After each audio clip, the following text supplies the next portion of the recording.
You've been chasing peace in all the wrong places. They told you to stay positive, to take deep breaths, to just be happy. But if it were that simple, why do you still feel overwhelmed by your emotions?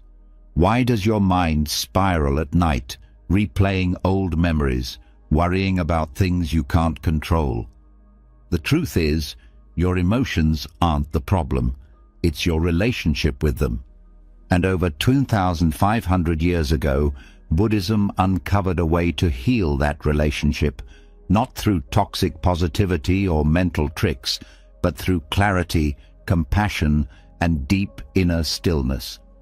It doesn't ask you to suppress your feelings or pretend to be okay. It teaches you how to understand them, sit with them, and be free from their grip. You don't need to escape your emotions. You need to meet them with wisdom. Buddhism shows you how to feel without being overwhelmed, how to care without clinging, how to let go without becoming cold or numb. And tonight, as you listen to these lessons, something inside you will shift. Your heart will slow. Your thoughts will soften. That tightness in your chest will begin to dissolve, not because the world changed, but because you did. You'll begin to see emotions not as storms to survive, but as waves you can ride with balance and grace. This isn't just another audio to fall asleep to. This is a turning point. A quiet revolution inside your mind. A journey into the deepest layers of yourself, where the noise fades and truth begins. Are you ready? Let's begin. So much of your suffering isn't real. It feels real. It feels heavy. It tightens your chest, clouds your thinking, and drains your energy. But what if the pain you carry isn't just from what happened, but from what you told yourself about what happened? That argument you keep replaying in your head, that failure that haunts you at night, that moment of embarrassment that won't stop echoing. It ended long ago, but it still hurts. Why? Because you keep shooting yourself with the second arrow.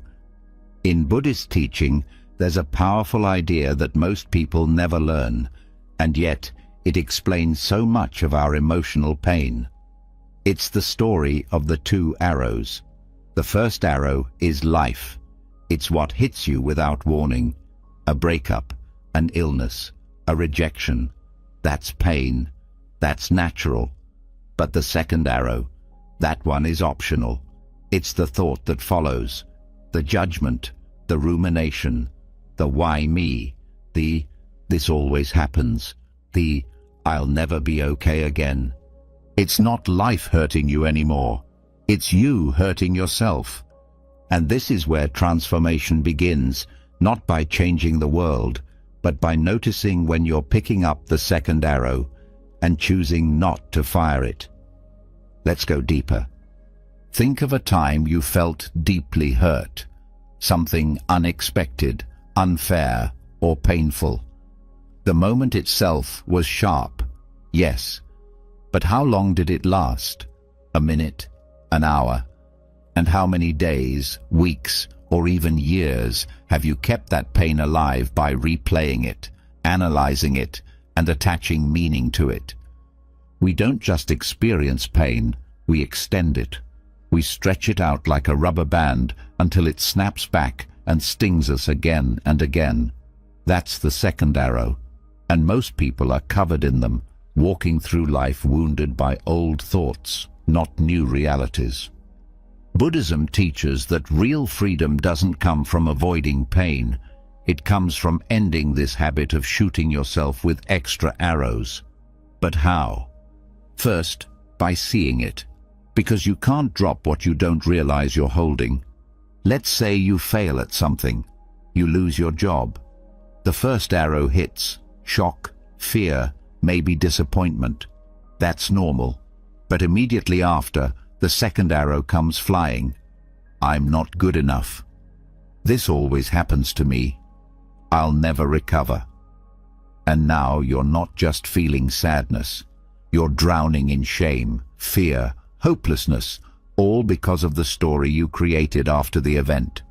Pain multiplied by thought becomes suffering, and most of us live entirely inside that second layer. But if you pause, if you catch that moment where your mind starts running, something beautiful happens. You start to realize, wait, I just lost my job. That's hard. But that voice telling me I'm worthless? That's not the truth. That's just a habit of thinking. And habits can be changed. Buddhist practice isn't about ignoring reality. It's about meeting it directly, without the extra layer of story. It trains your mind to stay with the first arrow, to acknowledge pain when it comes, but not build a house around it, not decorate it with fear, not replay it on a loop while pretending it's productive. This practice begins with awareness, and awareness is more than thinking. It's noticing. It's that quiet moment when you feel a wave of sadness, and instead of spiraling, you just stay with it. You feel it in your chest. You watch how your body responds. You observe without adding meaning. That silence between the event and your reaction, that is where your freedom lives. And the more you develop this space, the more you reclaim control over your emotions. You don't stop feeling things, you just stop building prisons around them. Now here's something deeper. Why do we shoot the second arrow at all? Because the mind craves meaning. It doesn't like discomfort without a story. So when pain arrives, the mind says, let me explain this. It adds blame, assumptions, predictions.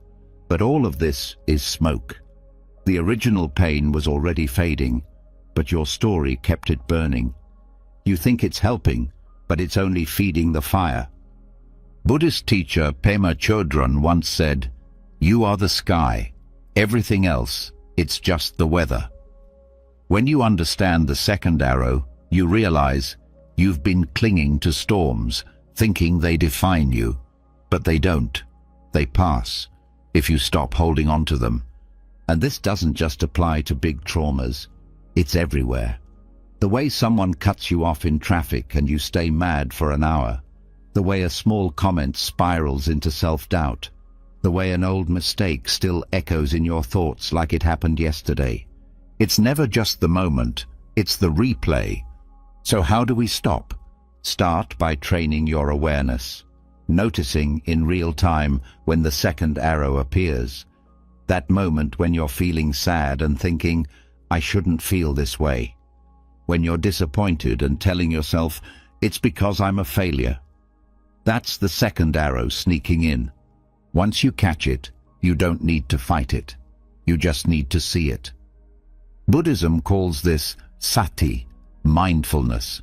It means seeing clearly, being awake, even for a few seconds, to what's really happening. And when you become mindful of your emotional habits, you start to change them, not by force, but by no longer feeding them. You stop buying into the voice that says, this means I'm broken. You start responding with a deeper voice, one that says, this is pain, it will pass. And that shift, that's everything. Because once you stop identifying with your suffering, it begins to loosen its grip. And this is where true compassion comes in, not just for others, but for yourself. Most people carry around old wounds like they're proof of who they are. But the truth is, you don't need to prove anything. You don't need to punish yourself to grow. You don't need to keep stabbing yourself to stay safe. Self-torment never led anyone to wisdom. Only kindness can do that. Buddhism doesn't tell you to toughen up. It invites you to soften, to see your pain without flinching and without embellishing, to be fully present with it, and in doing so, to stop adding more. Let's take an even closer look at the mechanics.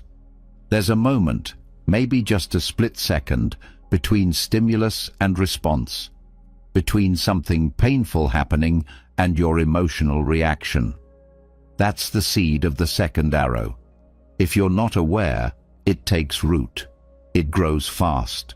It wraps around your mind, your body, your mood. But if you become still, if you breathe, if you pause, if you just observe, it never takes hold. Instead of reacting, you respond. And response comes from presence, not panic. In this space, your whole experience changes. You might feel anxiety rising, but instead of spiraling into, "What if this never ends?" you say, "Ah, anxiety, here you are." You don't judge it. You don't push it away. You just witness it, like clouds moving across the sky, and you'll notice something shocking. When you stop clinging to a feeling, when you stop calling it good or bad, right or wrong, it dissolves faster. It doesn't stick. It visits, then leaves, like a guest who doesn't stay too long. This is the heart of the second arrow lesson.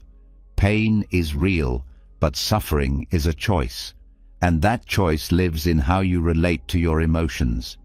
Let's go even further. Think of the second arrow as emotional inertia. The mind hits a bump in the road, but instead of just absorbing the shock, it builds a whole highway of thoughts around it. This always happens. This is who I am. This means it'll never get better. But what if none of that is true? What if the event meant nothing more than what it was? A job lost. Just a job lost. A relationship ending. Just that. A tough day. Not a sign of a doomed life, but simply a tough day. When you strip away the story, what's left is just a moment. A wave. And no wave ever lasted forever. The reason this teaching is so powerful is because it gives you your power back. You don't need the world to stop being painful. You just need to stop creating extra pain inside it. You become someone who can face discomfort without collapsing, who can feel grief without turning it into identity, who can walk through chaos and stay clear because you no longer let the second arrow find its mark. And yes, it takes practice. This is not a one-time realization. It's a way of living, a daily decision to stay present, to stay kind, to stop participating in your own suffering. That moment when you pause, breathe, let go of the thought trying to take you down a dark road. That's not weakness. That's strength. That's wisdom. That's the beginning of emotional freedom. And slowly, it becomes a habit of peace, a habit of awareness, a habit of choosing clarity over chaos, stillness over spiraling. And eventually, you become someone others look at and wonder, how are they so calm in the middle of everything? But you'll know, it's not because life got easier. It's because you stopped firing the second arrow. You started meeting life as it is, not as your fear painted it. You became free. And as we go forward, as you drift deeper into this journey, you'll learn even more tools, even more clarity. But it all starts here, with the moment you stopped believing everything your mind said and started seeing your emotions as visitors, not masters. The second arrow loses its power when you become the one who watches, not the one who reacts. And from this place, everything begins to change. And once you stop firing the second arrow, once you stop turning pain into a story, you begin to notice something else. Beneath the emotions, beneath the reactions, there's stillness, a quiet center, a place inside you that's untouched by chaos. But here's the next trap your mind sets. It wants to hold on to that stillness. It wants to keep peace like a possession. It clings even to the absence of clinging. And just like that, suffering sneaks back in, wearing a different mask. That's the next lesson Buddhism whispers to those who are ready. That freedom is not just about avoiding pain, it's about letting go of the need to hold on to anything at all. We think that attachment means love, that holding on means care, that if we don't grip tightly, we'll lose what matters. But the truth is the opposite. The tighter you cling, the more you suffer. And the more you suffer, the more you distort love, turning it into control, turning care into fear. The heart of this lesson is subtle. It's not about indifference. It's not about shutting down or walking away from life. That's not what Buddhism means by non-attachment. The paradox is this: to truly love, you must let go. To truly feel peace, you must stop grasping for it. Non-attachment doesn't mean you stop feeling. It means you stop clinging. You allow everything, joy, sadness, love, fear, to come and go like waves. You stop holding your breath, trying to freeze perfect moments or avoid uncomfortable ones. You open your hands and let life flow through. Because everything you love will change. Every person you care about will grow, evolve, move away, or someday leave. And this isn't a cause for despair. It's the doorway to real emotional freedom. When you love someone with attachment, fear creeps in. You try to control them. You worry about losing them. You carry the weight of every text message, every silence, every mistake.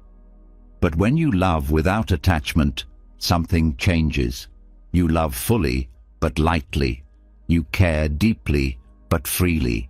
You want the best for them, but not at the cost of your peace. Buddhism calls this non-attached compassion.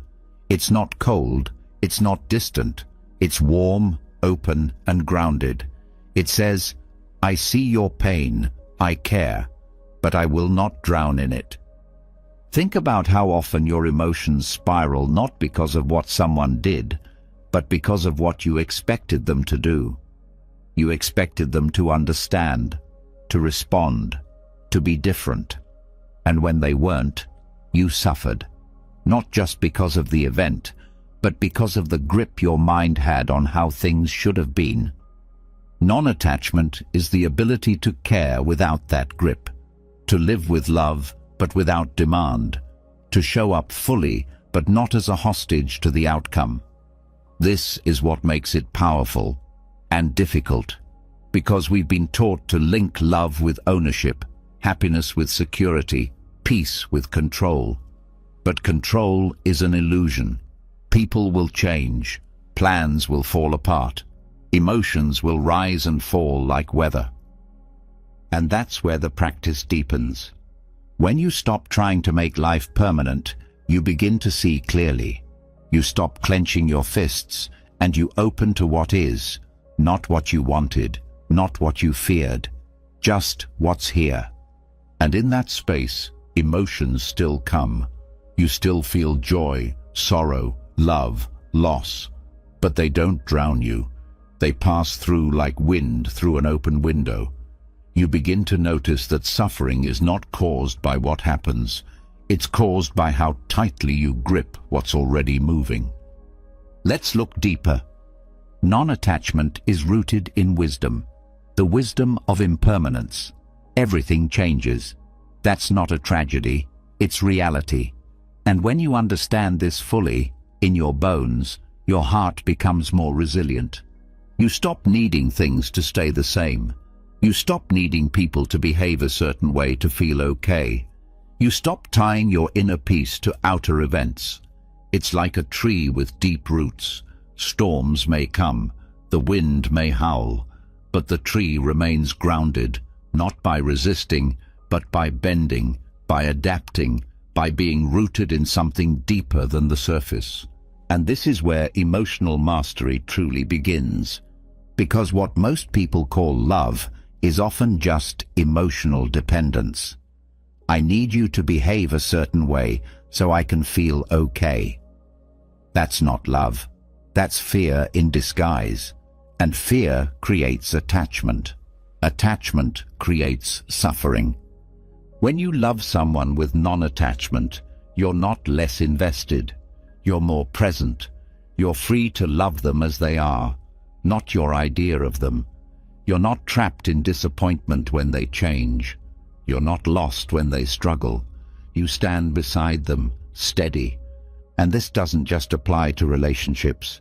We cling to identities, to status, to outcomes. I need to succeed, or I'm a failure. I need them to respect me, or I'm not enough. These are attachments. They tie your emotional state to something outside your control, and the more you cling, the more anxious you become. But when you loosen the grip, something beautiful happens. You start to experience life directly, without filters, without constant mental commentary. You stop living in your head and start being here. And this doesn't mean you stop caring about goals, people, or growth. It means you stop suffering when things don't go your way. Non-attachment gives you power, not power over others, but power over yourself. You stop chasing peace like a prize and start realizing it's already here, underneath the grasping. This is where non-attached compassion becomes your superpower. Because when you no longer fear emotional discomfort, you can hold space for others without losing yourself. You can sit with someone's pain without needing to fix it. You can feel sadness without it becoming your identity. And this is incredibly rare. Most people, when faced with emotional intensity, either absorb it or push it away. They either become consumed by others' pain or shut down completely. But Buddhism teaches a middle path, a spacious presence. You feel deeply, but you don't lose your center.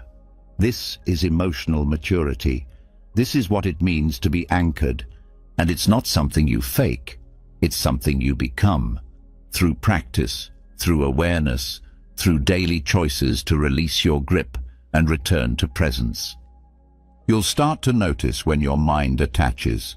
You'll catch the moment when joy arises and you think, I hope this lasts. That's attachment. You'll notice when fear comes and your mind says, this must not happen. That's attachment. In that moment, you have a choice, to tense up or to soften, to cling or to let go. Letting go doesn't mean giving up. It means trusting that you'll be okay, even if life doesn't go according to your plan. And the more you practice, the more this becomes second nature. Let's go even deeper. Non-attachment is not detachment. Detachment is closing the heart. Non-attachment is keeping it wide open. Detachment says, I don't care what happens. Non-attachment says, I'll love fully, no matter what happens. Detachment is armor. Non-attachment is freedom. And this difference changes everything. Because the world doesn't need more numb people. It needs more people who can feel without falling apart, who can care without clinging, who can show up without needing to control every outcome. You become someone others trust, not because you fix their problems, but because you're not afraid of their emotions, because your calm is rooted in something deeper than conditions. And that calm is contagious. It spreads. It creates safe spaces. It transforms relationships. It gives others permission to feel and heal without pressure or panic. This is how non-attachment changes the emotional landscape of your life. You'll stop panicking when things don't go as planned. You'll stop collapsing when someone misunderstands you. You'll stop needing closure from people who can't give it.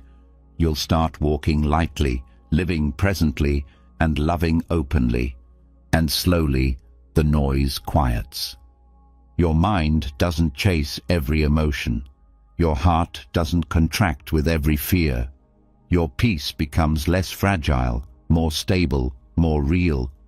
And when that happens, you'll look back and realize, letting go didn't cost you anything.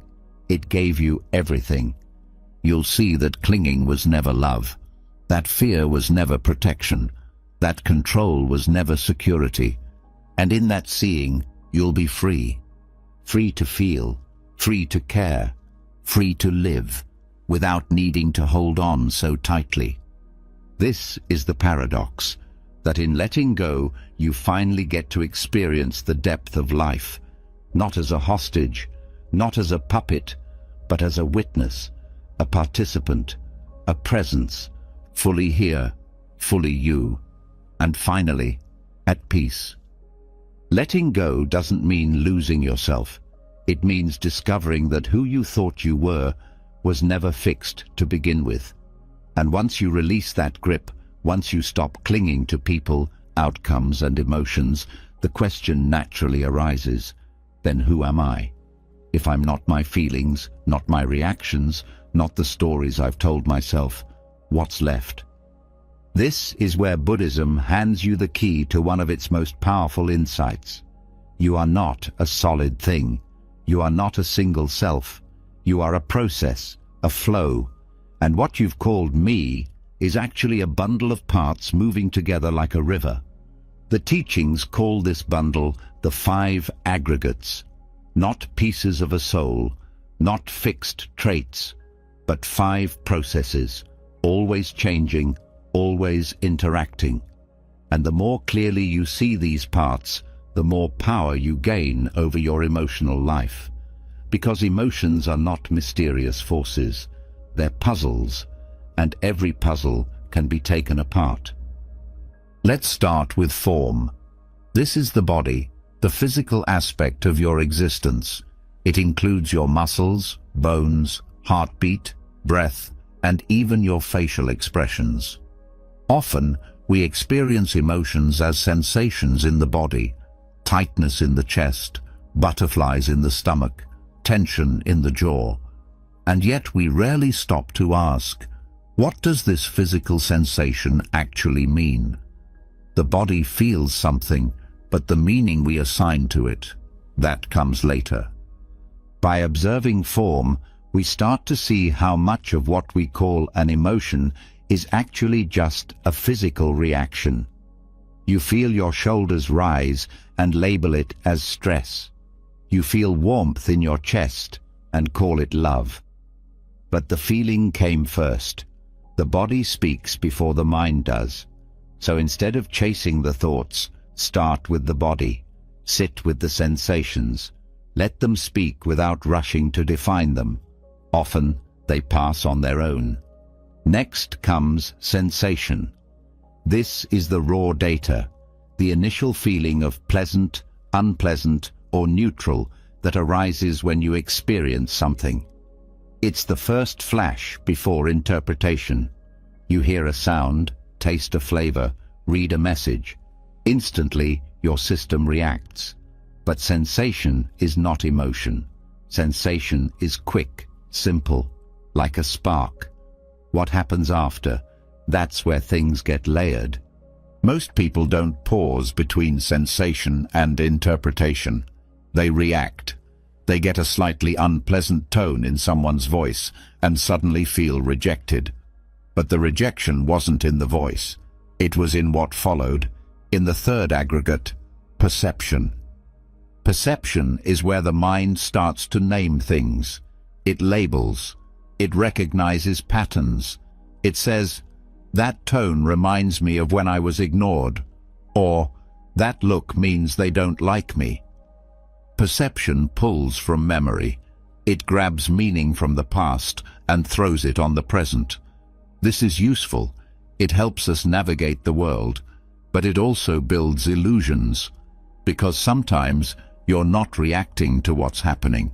You're reacting to what your mind thinks is happening.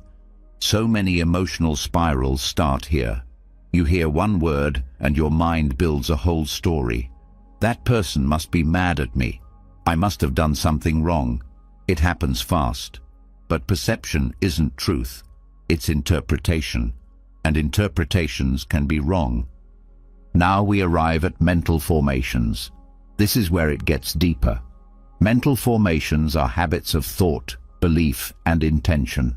They include your tendencies, how you react to certain situations, how you see yourself, what assumptions you've built over time. These are not random. They're shaped by your past, your culture, your experiences, and they shape how you feel. If you've been told you're not good enough, That belief becomes a lens. Every small failure will feel 10 times heavier. Every compliment will seem suspicious. That's the power of mental formations. They color everything. But here's the good news. They can be changed. Just like a path formed in the grass from years of walking, a mental formation is a pattern. If you stop walking it, the grass grows back, and you can choose a different path. You can build new formations, compassion, patience, resilience, by practicing them daily, just like a muscle. Finally, there's consciousness. This is the awareness that experiences all the other aggregates. It's not a thing you can touch. It's more like the space in which everything else appears. Consciousness knows the body. It sees the sensations. It observes the perceptions. It watches the thoughts come and go. But it's not bound to them. And this is the most freeing insight of all. Your consciousness is not your emotions. It's the witness, the open sky where weather moves but doesn't stick. The more you identify with that space, the awareness itself, the less you get pulled into emotional storms.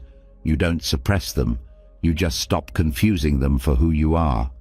All 5 aggregates are temporary. None of them stay the same from moment to moment. Your body ages, your sensations shift, your perceptions evolve, your thoughts come and go. Your awareness, even that, flickers with attention. So when you say, "I'm angry," what do you actually mean? Your body feels heat. Your mind labels a sensation. A thought arises. A belief kicks in. But there's no single I in all of that. There's no fixed thing called anger either. It's just a combination of processes. And when you see this clearly, the emotion begins to lose its grip. Because you stop seeing it as you. You start seeing it as an event, something that arises, stays a while, then passes. Think of it like a machine. A light turns on, a gear moves, a bell rings. But none of these parts define the machine. They're just activities happening inside it. That's what your emotional life is. Not a fixed self, but a dance of parts. And the more you observe those parts, the more choice you have. This is not about detaching from life. It's about engaging with it more skillfully. When you understand the aggregates, you can respond instead of react. You can say, my body feels tight. My thoughts are racing. That old belief is showing up again. And in that space, you gain power. You don't have to believe everything you feel. You don't have to act on every emotion. You can sit, you can breathe, you can watch. And in that watching, the puzzle starts to dissolve. Emotional overwhelm begins to feel like what it really is, a pile of pieces you don't have to carry all at once. This understanding also dissolves shame. Because when you know emotions are not who you are, you stop judging yourself for having them. You stop thinking, "I shouldn't feel this way," and start asking, "Where is this coming from?" That shift turns guilt into curiosity. It transforms inner conflict into inner insight. Buddhism teaches not to cling to the aggregates, but not to reject them either. They're part of the human experience. The key is to see them clearly, to know them as processes, not identities. This clarity builds emotional strength, because the moment you stop taking emotions personally, they lose their sting. And yes, it takes practice. This isn't an intellectual trick. It's something you train through mindfulness, through observing your inner world without rushing to explain it, through sitting with your experience part by part, until you realize nothing inside you is permanent and nothing needs to be feared. You may still feel sadness, anger, fear, joy, but you meet them as visitors. You treat them with respect, but not as rulers. You allow them, but you don't obey them. You watch them move through the aggregates, and you stay grounded in the awareness behind it all. This is emotional maturity, not built on suppression, but on understanding. And something else happens when you live this way. You begin to see others differently too. You realize they are also made of these 5 aggregates. Their anger is a mix of sensation and perception, not a personal attack. Their fear is a mental formation, not a character flaw. You start to respond with compassion because you see the mechanics. You understand that no one is fixed. Everyone is changing, moment to moment. This is what makes Buddhist psychology so powerful.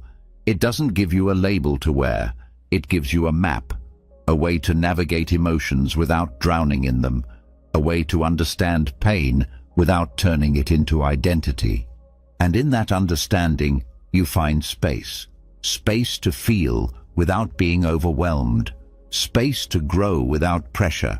Space to be human without judgment. You begin to live more freely. You no longer say, "I am my sadness," but "Sadness is visiting right now." You stop clinging to happiness as a possession and start appreciating it as a passing breeze. You don't become cold or detached. You become steady, calm in motion, grounded in change. Because now you know you were never one fixed thing. You were never the storm. You were always the sky. And with that knowing, everything starts to feel lighter.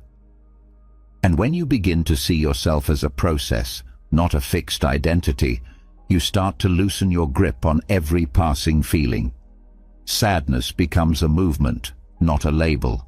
Fear becomes a signal, not a sentence. Anger passes like wind through the trees.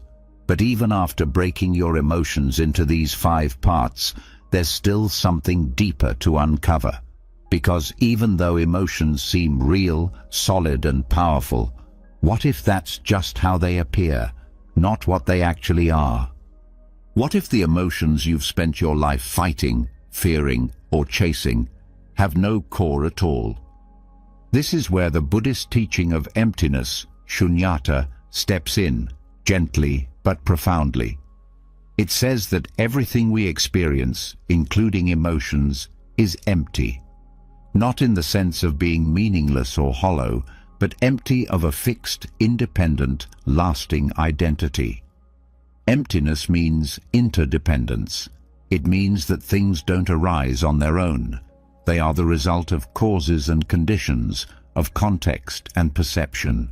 Nothing exists by itself, not even your emotions. This understanding shifts everything. Think about it. You feel a strong emotion and instantly assume it's real, personal, and says something essential about who you are. You feel anxious and think, "I am anxious." You feel rejected and think, "They don't love me." You feel angry and say, "I can't control myself." But those conclusions only make sense if emotions are solid things with clear meaning. Emptiness reveals they're not. Let's take fear. Fear arises, but not randomly. It depends on certain conditions, your past experiences, your expectations, your physical state, the people around you, even the time of day. All these things shape whether fear appears, how strong it is, and how long it stays. But none of them are fear on their own. Fear is just a result, a temporary mix, a cloud formed by the wind. And just like a cloud, once the conditions change, it dissolves. This doesn't make your feelings less real in the moment. It makes them less binding. You can feel deeply without being trapped, because now you understand what's happening. Emotions don't define you. They don't come from a permanent you. They come from causes, some of which you can't see, many of which you didn't choose. When you see this, the emotion no longer sticks to you. It becomes lighter. You don't push it away, but you stop clinging to it. This is not a denial of emotion. It's a clear seeing. Shunyata is the clarity that emotions are events, not truths. They are dependent. They are constructed. And if something is constructed, it can be deconstructed. That means no matter how big or overwhelming a feeling seems, it's not unchangeable. It's not eternal. It doesn't have power unless you feed it with belief. Take sorrow, for example. It may feel like it comes from your core, like it belongs to you. But where did it begin? Maybe with a memory, a thought, a glance, a moment of comparison. Then came the sensation, the body's tightening, the mind's interpretation. And now you say, I'm sad. But all that sadness is a flow of causes, a ripple. When you look closely, there's no single thing to point to and say, this is sadness. It's just movement. You might feel love. It warms the heart.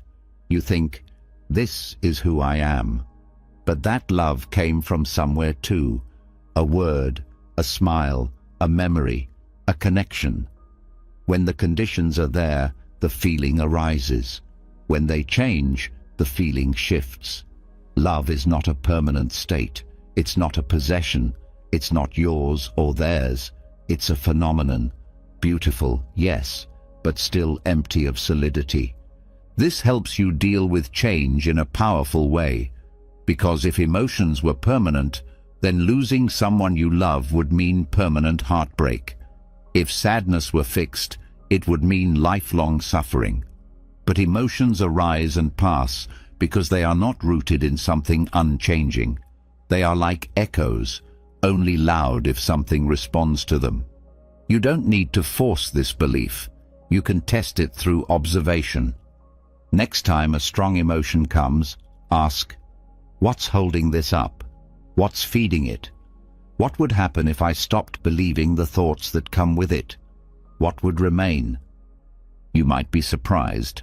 The storm begins to clear, not because you suppressed the emotion, but because you stopped seeing it as real in the way your mind assumed. And this applies to positive emotions too. Even joy is empty. That's not a bad thing. It means joy is accessible. It can be created. It doesn't require a perfect life or external permission. You don't need to wait for joy to strike randomly. Since it arises from conditions, you can cultivate those conditions. Gratitude, stillness, presence, generosity. These aren't magical fixes, they're causes. They make the space for joy to appear, just as rumination, tension, and expectation make the space for anxiety. This is one of the most misunderstood aspects of Buddhist thought. People hear emptiness and think coldness, detachment, or indifference. But shunyata is none of those things. It's freedom. It means you're not trapped in your emotions. You're not imprisoned by them. You can feel deeply and let go quickly. You can experience everything and be ruled by nothing. You stop thinking, I am this sadness. Instead you see, sadness is here. That shift from identity to observation is the doorway. It breaks the illusion of permanence. It turns storms into breezes. And there's more. When you understand that your emotions are empty of independent self, you begin to understand the same is true for the emotions of others. Someone lashes out in anger. It's not about you. It's about their causes and conditions, their history, their fears, their pain. When someone pulls away or gets cold, it's not necessarily because of something you did. Their reaction is shaped by layers you can't see. Their emotions, just like yours, are not personal. They're not solid. This understanding unlocks compassion, real compassion, the kind that doesn't require agreement or understanding, just space. You hold space for someone else's emotion the same way you hold space for your own, without grabbing it, without rejecting it. You don't need to analyze everything you feel. You don't need to be at war with it. You simply become curious. You notice. You sit with it. And by sitting with it, you give it room to soften. This is the deep effect of shunyata on emotional life. You stop believing every story. You stop reacting to every wave. And most importantly, you stop identifying with the emotional content of your mind. You stop saying, "This is who I am," and start saying, "This is what's passing through." You'll find that even intense emotions lose their force when you see their lack of core. The tighter you cling, the stronger they stay. The more lightly you hold them, the more quickly they shift. It's like grasping at smoke. The tighter your grip, the more frustrated you become. But when you open your hand, the smoke moves on.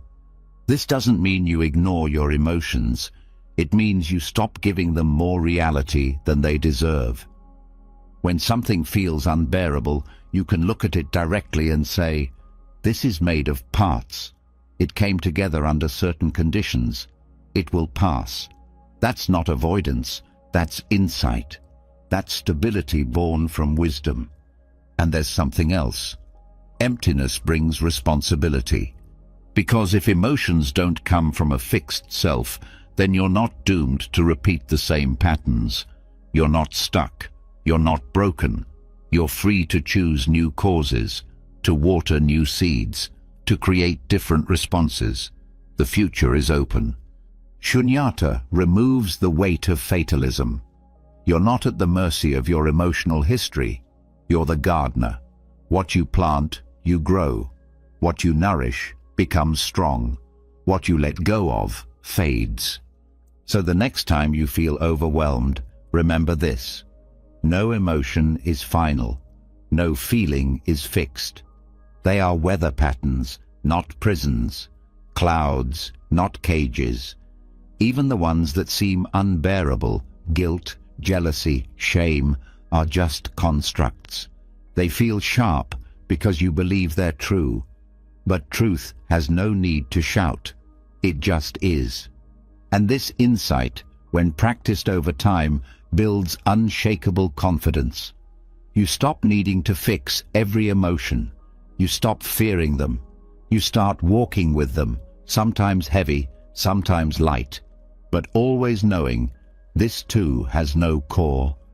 That knowing becomes your center, not cold, not empty in a lifeless way, empty in the way space is empty, vast, open, free. And in that space, you find the room to breathe, to move, to feel fully without being fooled. When you stop mistaking emotions for truth, when you see that they have no core, something powerful happens. You begin to ask deeper questions. Not just, what am I feeling, but where did this come from? You start tracing your emotions back through time, like following a thread through a tangled knot. And what you find is not one single cause, but a chain, a process, a pattern. Buddhism teaches that emotions do not just appear out of nowhere. They unfold through dependent origination, a 12-link cycle that explains how everything we feel, think, and believe arises step by step. Each moment leads to the next. Each cause gives birth to an effect. And once you understand this cycle, you stop being a victim of emotion. You gain foresight. You gain the power to step out before the pattern traps you again. This isn't abstract theory. It's a map of your mind. And if you've ever felt confused by how fast emotions take over, this is the clarity you've been waiting for. The first link is ignorance. But this doesn't mean lack of intelligence. It means not seeing clearly, not understanding the nature of reality, of impermanence, of emptiness. When you live in ignorance, you cling to what will change, you resist what must pass, and you suffer unnecessarily. Ignorance is the root because it sets everything else in motion. It's the moment you believe a fleeting thought is who you are, the moment you believe your pain is permanent. From ignorance comes mental formations. These are your tendencies, how your mind has been shaped, your habits of thought, your emotional reflexes, your stored reactions from past experiences. If you've been through rejection, for example, your mind forms a blueprint. Later, even small situations can trigger that stored pain. You're not reacting to what's in front of you. You're reacting to that deep formation, running in the background like a script. Mental formations lead to consciousness, not pure awareness, but the kind of consciousness that is colored by your conditioning. The way you wake up into each moment with bias already built in. The mind that is ready to interpret, assume, and judge often before you've even noticed. This consciousness is already flavored by your past, your beliefs, your fears. Next is name and form, your mental and physical existence. The way your mind gives names to things and your body responds. When an emotion arises, you label it. You say, "This is anger, this is fear," and your body reacts in kind. The heart races, the breath shortens, the muscles tense. The mind and body reinforce each other in a loop. You name the feeling, and the body believes it. The body reacts, and the mind confirms it. From name and form comes the 6 sense bases, your senses and the mind that processes them. Every experience you have comes through sight, sound, smell, taste, touch, and thought. These are the gateways through which the world enters. But they don't just transmit neutral data. They carry with them old stories, old emotions, old meanings. A smell reminds you of someone you lost. A word sounds like an insult from childhood. A silence feels like abandonment. The senses are not simple, they're soaked in memory. Then comes contact. This is when one of the senses meets an object, and consciousness arises around it. You see a face, hear a tone, feel a shift in temperature, and something in you reacts. Contact seems small, but it's the spark, the beginning of every emotional fire. It's not the world itself, it's your meeting with it.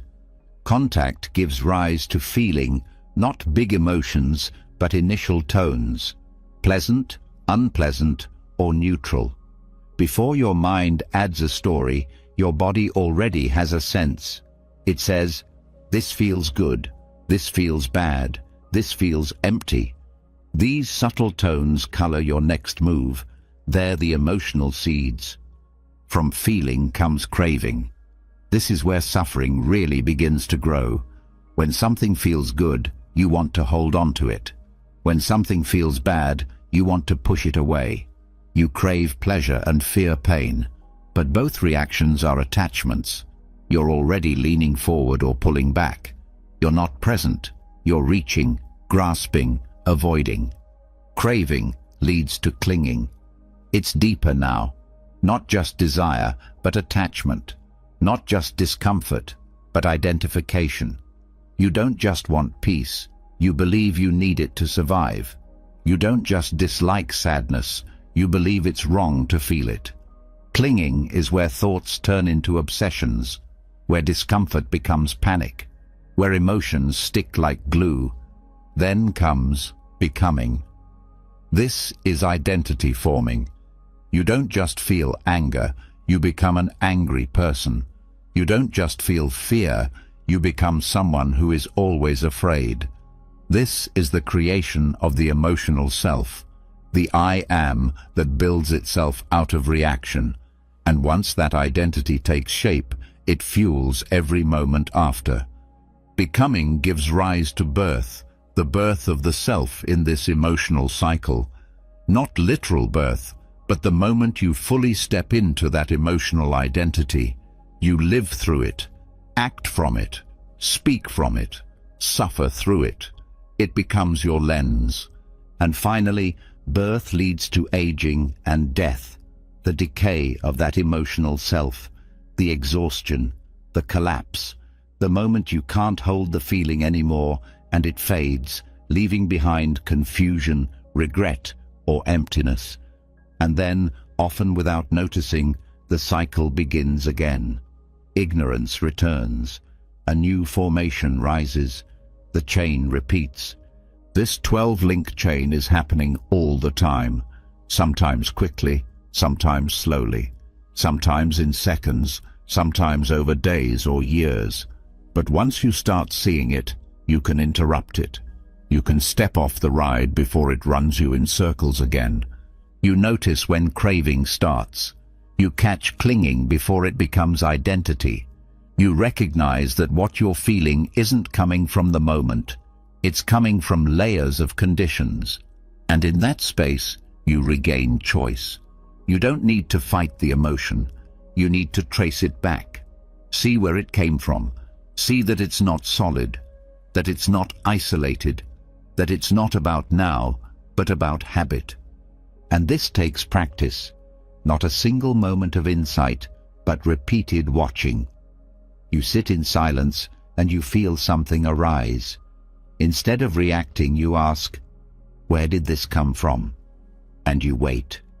You let the answer unfold, not through thinking, but through seeing. Over time, this becomes a way of life. You become someone who sees emotion as a process, not a problem, as a signal, not an identity.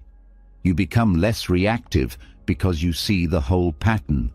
You stop being shocked by your own mind. You expect it to move. You expect it to shift. And when it does, you're ready. You let go earlier. You cling less tightly. You speak more carefully. You hold others with more patience. Because now you know, it's not personal, it's not final, it's not you, it's just the cycle. And in seeing it clearly, you gain freedom, not by cutting out emotion, but by cutting the chain that makes it unbearable. You become a witness, not a prisoner. A participant, not a puppet. And from that space, peace becomes natural, not because life stops moving, but because you've learned to move with it, without confusion, without grasping, without getting lost. This is foresight. This is power. This is how freedom begins. Once you start seeing the 12 links of dependent origination clearly, something shifts. You stop blaming the present for emotions rooted in the past. You stop seeing pain as random or personal. You begin to notice how your own mind builds the reactions you suffer from.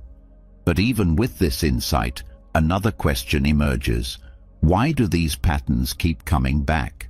Why, even after so much awareness, do the same moods, thoughts, and struggles return like clockwork? The answer lies in something deeper than habit. It lies in the very cycle of samsara. Most people hear the word samsara and think of literal rebirth, life after death. But in Buddhist psychology, samsara is much more than that. It's not just being reborn in a new body, it's being reborn in the same emotional state again and again, even in the same lifetime. It's waking up in the same mindset, repeating the same emotional loops, reacting to life in the same painful ways, no matter how many times you promise yourself not to. Samsara is emotional repetition. It's not just where you go when you die. It's where you keep going while you're still alive. It happens every time anger arises, and instead of observing it, you fuel it. Every time anxiety shows up, and instead of allowing it, you believe it. Every time longing returns, and instead of understanding it, you chase the next thing thinking it will finally satisfy you. This is the emotional treadmill. You walk for years, but you stay in place. You feel change is happening, but your inner world stays painfully familiar. You might change your environment, your relationships, your job, but your mind keeps dragging you back into the same feelings: frustration, loneliness, restlessness, shame. Samsara hijacks your mood by making suffering feel normal.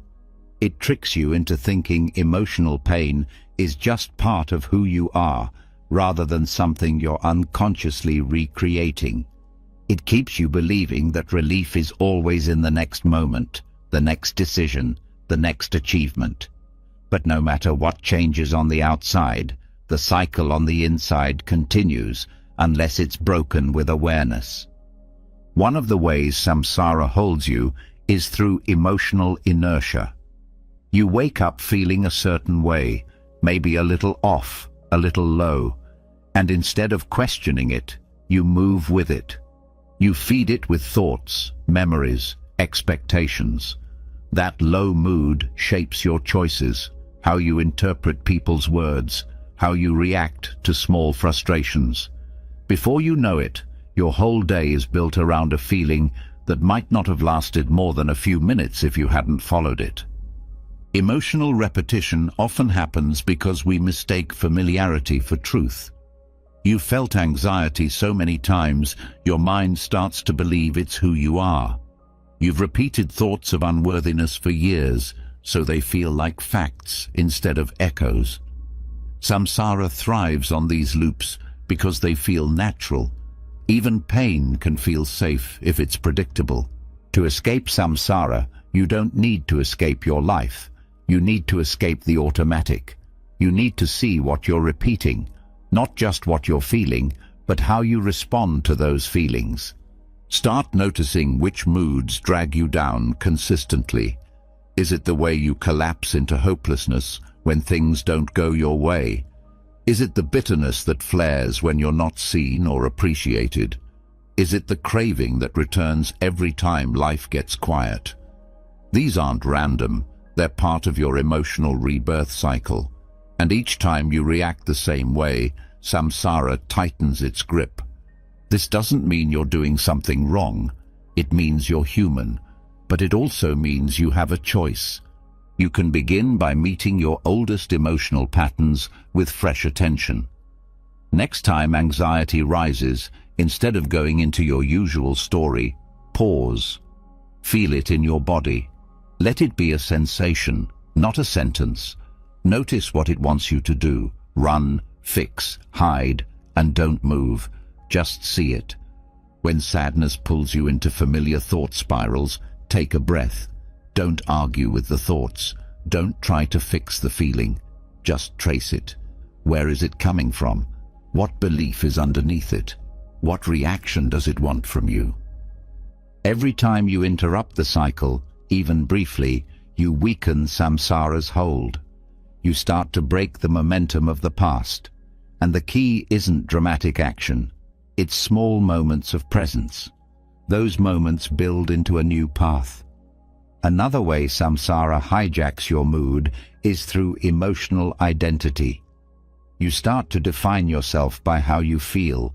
You say, I'm an anxious person, or I've always been emotionally sensitive, or this is just the way I am. But those aren't facts. They're repetitions. They're roles you've worn for so long you forgot you could take them off. Buddhism invites you to challenge this idea of a fixed self, to ask, who is this I that's always angry, always longing, always afraid? When you look closely, you don't find a solid person. You find habits, patterns, memories, but no permanent core. This is liberating. It means you're not doomed to feel this way forever. The self you were yesterday isn't the self you have to be tomorrow. The mood you woke up in doesn't have to shape your whole day. The past doesn't get to write the future unless you hand it the pen. And yet, samsara keeps you busy. It feeds you with distraction. When discomfort arises, it tells you to check your phone, eat something, start a new project, chase a new relationship. It keeps you searching for external change so you don't have to feel internal discomfort. But this search is a loop. The momentary relief wears off. The underlying feeling returns. The cycle starts again. The only true way out is to stop running, to stay, to feel, to witness the cycle instead of spinning with it. This takes courage, because presence can be uncomfortable at first. You have to face the moods you've been escaping for years. You have to watch the part of you that wants to numb out or lash out or disappear. But that watching, that stillness, is exactly what ends the loop. Samsara can't survive stillness. It feeds on reaction. It needs you to keep moving, to keep chasing or resisting. The moment you stop, the pattern starts to lose energy. The craving feels less urgent. The anger starts to dissolve. The sadness becomes something you can hold instead of something that holds you. And in this holding, you find your power. Not the kind that dominates or controls, but the kind that sees clearly. The kind that recognizes, this emotion has come before, and I've survived it. I don't have to obey it. Samsara also shows up in your relationships. You might find yourself drawn to the same kinds of people. You replay old arguments. You expect abandonment. You crave approval. You fear being seen too clearly. These are not accidents. They're karmic loops. And karma in Buddhism isn't punishment. It's momentum. What's repeated tends to continue until awareness steps in. So notice your emotional habits around others. Do you shrink when someone raises their voice? Do you over-explain when you feel misunderstood? Do you withdraw when things get intimate? Each reaction is a thread in your samsaric web, and each thread can be loosened. You do this by practicing something radically simple: non-reaction, not apathy, not detachment, but the willingness to be with discomfort without feeding it. When you can feel disappointment and not rush to numb it, you're breaking samsara. When you can hear criticism and not collapse into shame, you're cutting the cycle. When you can be with longing and not chase its object, you're stepping off the wheel. And as you do this more, a different rhythm emerges, a new kind of inner silence, a steadiness. You stop waiting for emotions to disappear. You stop needing to be fixed. You just meet yourself where you are, again and again, with honesty and gentleness. This is the path out of emotional repetition, not by erasing your feelings, but by seeing through the automatic responses they use to trigger. Not by becoming someone else, but by remembering you were never your reactions to begin with. Samsara loses its power when you realize you are not your mood, you are not your history, you are not your craving. You are the awareness that sees all of it. And awareness doesn't cling, it doesn't spiral, it doesn't repeat, it simply sees. And that seeing is your liberation. When you begin to interrupt the emotional cycles of samsara, something unexpected happens. The highs don't sweep you away, and the lows don't drag you under. There's a quiet strength that begins to grow, a kind of stillness that doesn't depend on your mood, your past, or the approval of others. It's not numbness. It's not distance. It's deeper than calm. It's the beginning of equanimity. Equanimity is often misunderstood. People think it means being unaffected or emotionally flat. But in Buddhist practice, equanimity, upekkha, is anything but empty. It's full. It's alive. It's a steady presence that allows you to face joy and grief, success and failure, gain and loss, without being ruled by any of them. This state doesn't come from forcing yourself to be neutral. It comes from insight. It grows as you begin to see the changing nature of everything, and you stop chasing what won't last or fearing what will pass. Equanimity is built, not born. It's not a personality trait. It's a cultivated strength. When you're trapped in emotional reactivity, everything feels urgent. Every thought seems important. Every mood feels like it must be obeyed. But when equanimity develops, space opens. You no longer feel pushed around by your feelings. The storm might still come, but it doesn't enter you the same way. You don't collapse into it. You observe it from a grounded place. This doesn't make you distant from life. It brings you closer to its truth. Equanimity begins with understanding that every experience arises and passes. Even the most overwhelming feelings have a lifespan. They begin, they peak, they fade. But when you're caught in reactivity, it doesn't feel that way. The emotion feels like forever. The thought feels like fact. Equanimity sees through that illusion. It reminds you that no feeling is final, and that reminder changes everything. This strength comes from balance. It's not about removing emotion, it's about not being possessed by it. You can still feel sadness without sinking. You can still feel anger without exploding. You can still feel excitement without clinging. The difference is that you're not leaning too far in any direction. You're steady in the middle. To build equanimity, you must begin by recognizing your emotional tipping points. Notice when you get pulled into extremes, when pleasure makes you greedy, when discomfort makes you panicked, when praise makes you grasp, when criticism makes you shrink. These are the cracks where balance breaks, and it's in those cracks that equanimity must be planted.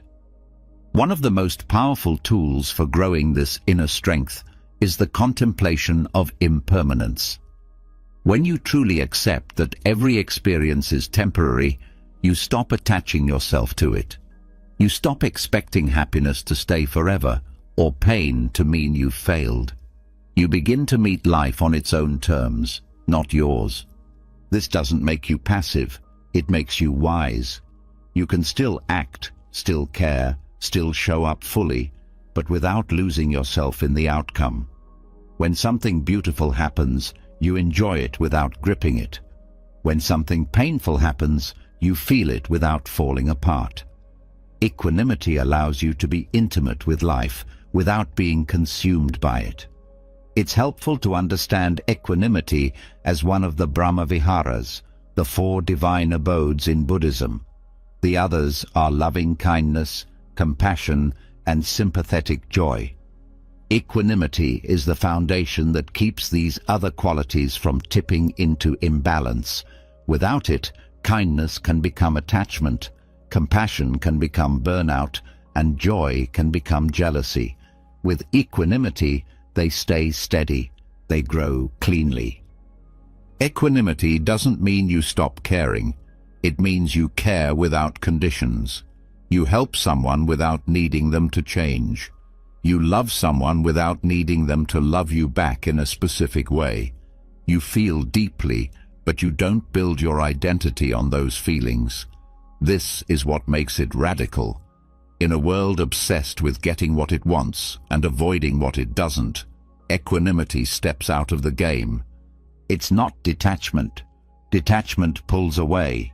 Equanimity leans in, with awareness, with clarity, with the understanding that everything is fluid and that trying to control it will only increase suffering. To cultivate this state, begin by watching how your mind reacts to change. When something pleasant arises, what thoughts follow?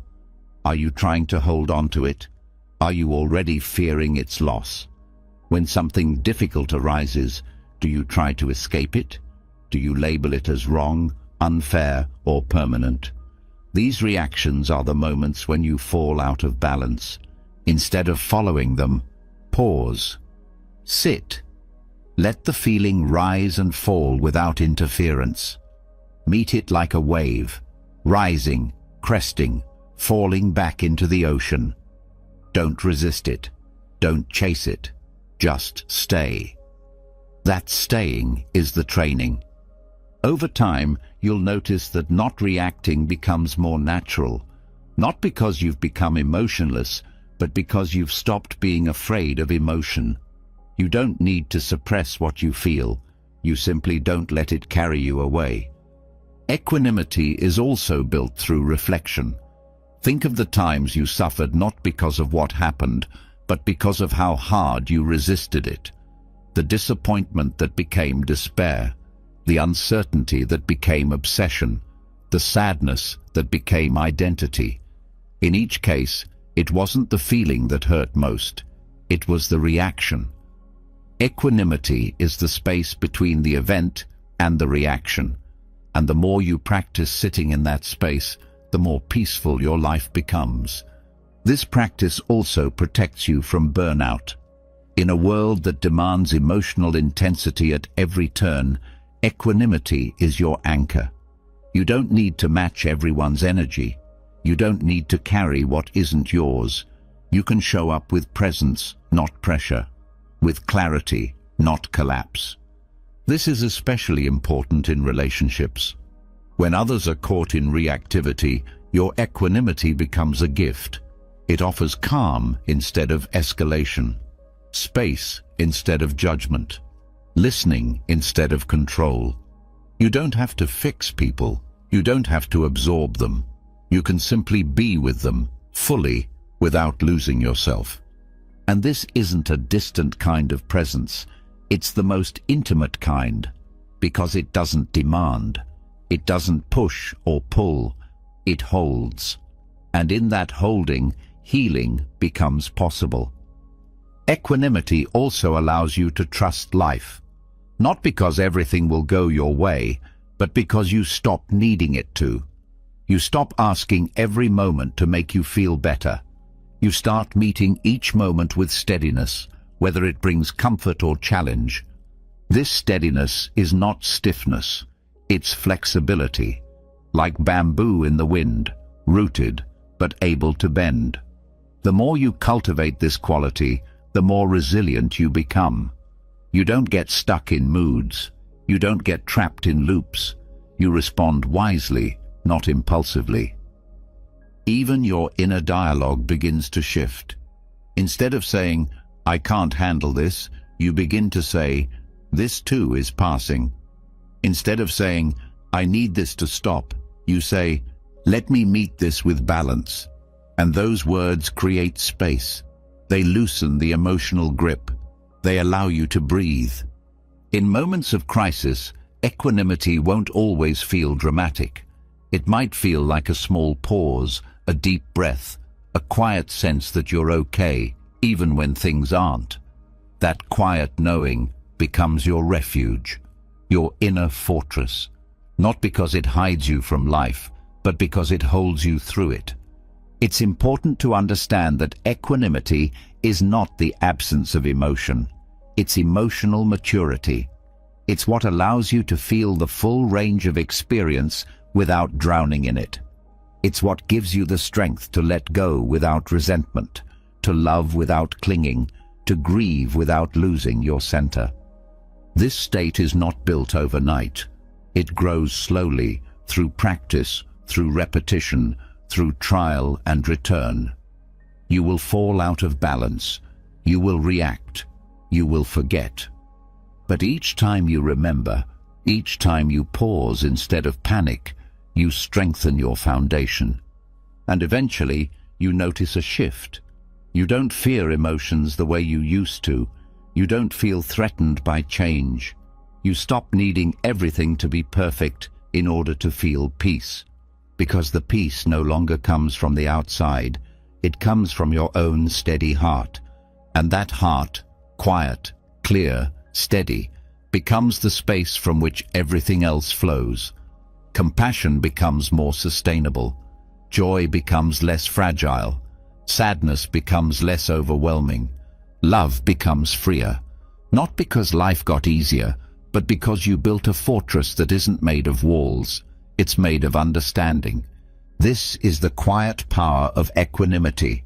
Not loud, not showy, but deep, unshakable, real, and it changes everything. As equanimity becomes stronger, something remarkable begins to surface beneath it. You find that the balance you're building is not only emotional, it's existential. You're not just becoming calmer in the face of feelings. You're starting to question the who behind the emotion itself. Who is the one feeling angry? Who is the one getting hurt? Who exactly is this I that's constantly reacting, defending, chasing, resisting? In Buddhism, this question is not philosophical curiosity. It's the doorway to freedom. And to step through it, you must face one of the deepest illusions the mind ever created, the illusion of a fixed, solid, emotional self. When someone says, "I'm angry," the words feel simple. But look closer. What do they really mean? Is the anger a possession, something the I owns? Is it a permanent part of them? Is it their identity? Or is it just an experience that's arisen, passing through a mind that has temporarily believed it's a person called I? The teaching of anatta, or non-self, reveals that what we usually take as our self is not a single, unchanging thing. It's a flow of perceptions, sensations, thoughts, and feelings, always shifting, always rearranging. Yet we treat this collection as one solid entity. And when that illusion meets strong emotion, the suffering multiplies. Anger isn't just a feeling, it becomes my anger. Sadness isn't just an experience, it becomes my sadness. Pride becomes my success. Shame becomes my flaw. This ownership makes emotions feel heavier, more personal, more permanent. But this heaviness is based on a mistake. It's the mistake of confusing the emotion with the one who experiences it. The mind builds a sense of self using memory, story, and identity. It says, "This is who I am," and collects evidence to prove it. But this constructed self is unstable. It depends on conditions. When those conditions change, the self struggles to keep its shape. Emotions threaten that shape. They challenge the image we hold of ourselves. You believe you're kind, and then anger arises. Suddenly, you feel shame. How could I be angry? That's not me. You believe you're strong, but fear appears. Now you question yourself. Am I weak? This is how the ego turns emotions into identity crises. It tries to own them, control them, and deny the ones that don't match its preferred image. But anatta teaches that there is no owner. There's just experience. Thoughts appear, emotions move, perceptions arise. But nowhere in that process is a fixed self. There's no central I running the show. Just a flow of processes, just like weather patterns passing through the sky. And when you see this clearly, the emotions stop being chains. They become clouds. This doesn't mean you don't feel. It means you stop confusing feelings with identity. When anger comes, you don't say, "I'm angry." You say, "Anger is present." That one shift removes the self from the center of the emotion, and without the self clinging to it, the emotion loses its fuel.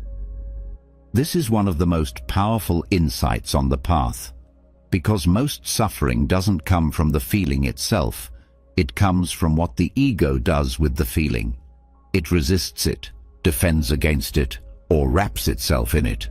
And in doing so, it makes the emotion last longer than it needs to. The illusion of self is subtle. It's not just the belief that I exist. It's the way that belief creeps into everything. Into the need to be right. Into the fear of being misunderstood. Into the pride of achievement. Into the pain of being overlooked. Every time you feel emotionally disturbed, look closely. There's often a me hidden in the middle, demanding something, validation, control, certainty. And every time that me is touched, it reacts, it lashes out, it withdraws, it blames, it protects its image at all costs. This is not awareness reacting. It's identity defending itself. And when identity reacts, suffering always follows. So how do you dissolve it?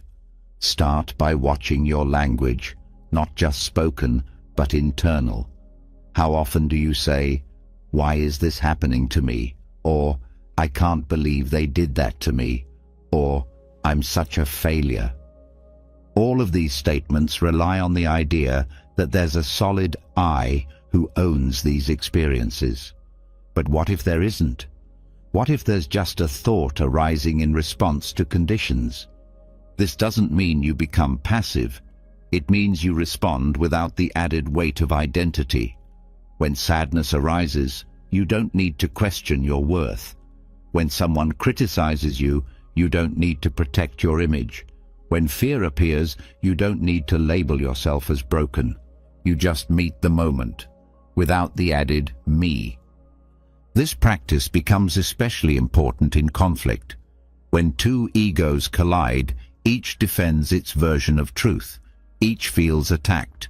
Each wants to be right. But if you can drop the I even briefly, the whole argument shifts. You no longer need to win. You just want to understand. You no longer feel personally insulted. You just see someone else in pain, projecting their own suffering. Without ego, compassion becomes easier. Not because you try harder, but because there's less in the way. The self isn't there to filter, to judge, to compare. You just see clearly. You respond from clarity, not from personal need. This is what freedom feels like. Not cold, not detached, but deeply connected without being personally entangled. You care, but you don't collapse. You feel, but you don't fuse with the feeling. You show up, but you don't make everything about you. And this can extend to joy as well. When good things happen, the ego wants to own them. It says, I did this. It builds identity from success. But this creates tension, because if success becomes me, then failure becomes me too. The ego rides highs and crashes with lows, but when joy arises without ownership, it's light. You're grateful for it, but not attached to it. It comes and goes, like all things. So much of inner peace comes from this simple recognition. Emotions are not personal. They don't say something about who you are. They're passing responses to conditions. They move through you, but they are not you. The more you look for the fixed I, the more you'll find it slipping through your fingers. There is thought, but no thinker. There is emotion, but no permanent feeler. There is reaction, but no fixed self behind the reaction. There's only experience, constantly changing. When this becomes clear, the grip of emotion loosens. You no longer feel like a person trapped in sadness. You feel like awareness witnessing sadness arise and fall. You no longer feel consumed by anger. You feel the movement of heat, the surge of energy, and you let it pass. You stop adding stories. You stop adding identity. You just allow the wave to rise and fade. This is not suppression. This is wisdom. The wisdom that knows experience is just that. Experience. Not a self. Not a sentence. Not a truth you have to carry forever. And yes, it takes time. This is not a trick or a shortcut. It's a practice. A way of living. A way of meeting each moment with curiosity, not clinging. With attention, not identity. The emotional ego is a habit, built over years of believing that every feeling is a reflection of who you are. But the truth is simpler. Every feeling is a reflection of what has happened. And what has happened is always changing. You are not your mood. You are not your history. You are not your reputation, your trauma, your fear, or your pride. You are the one seeing it all.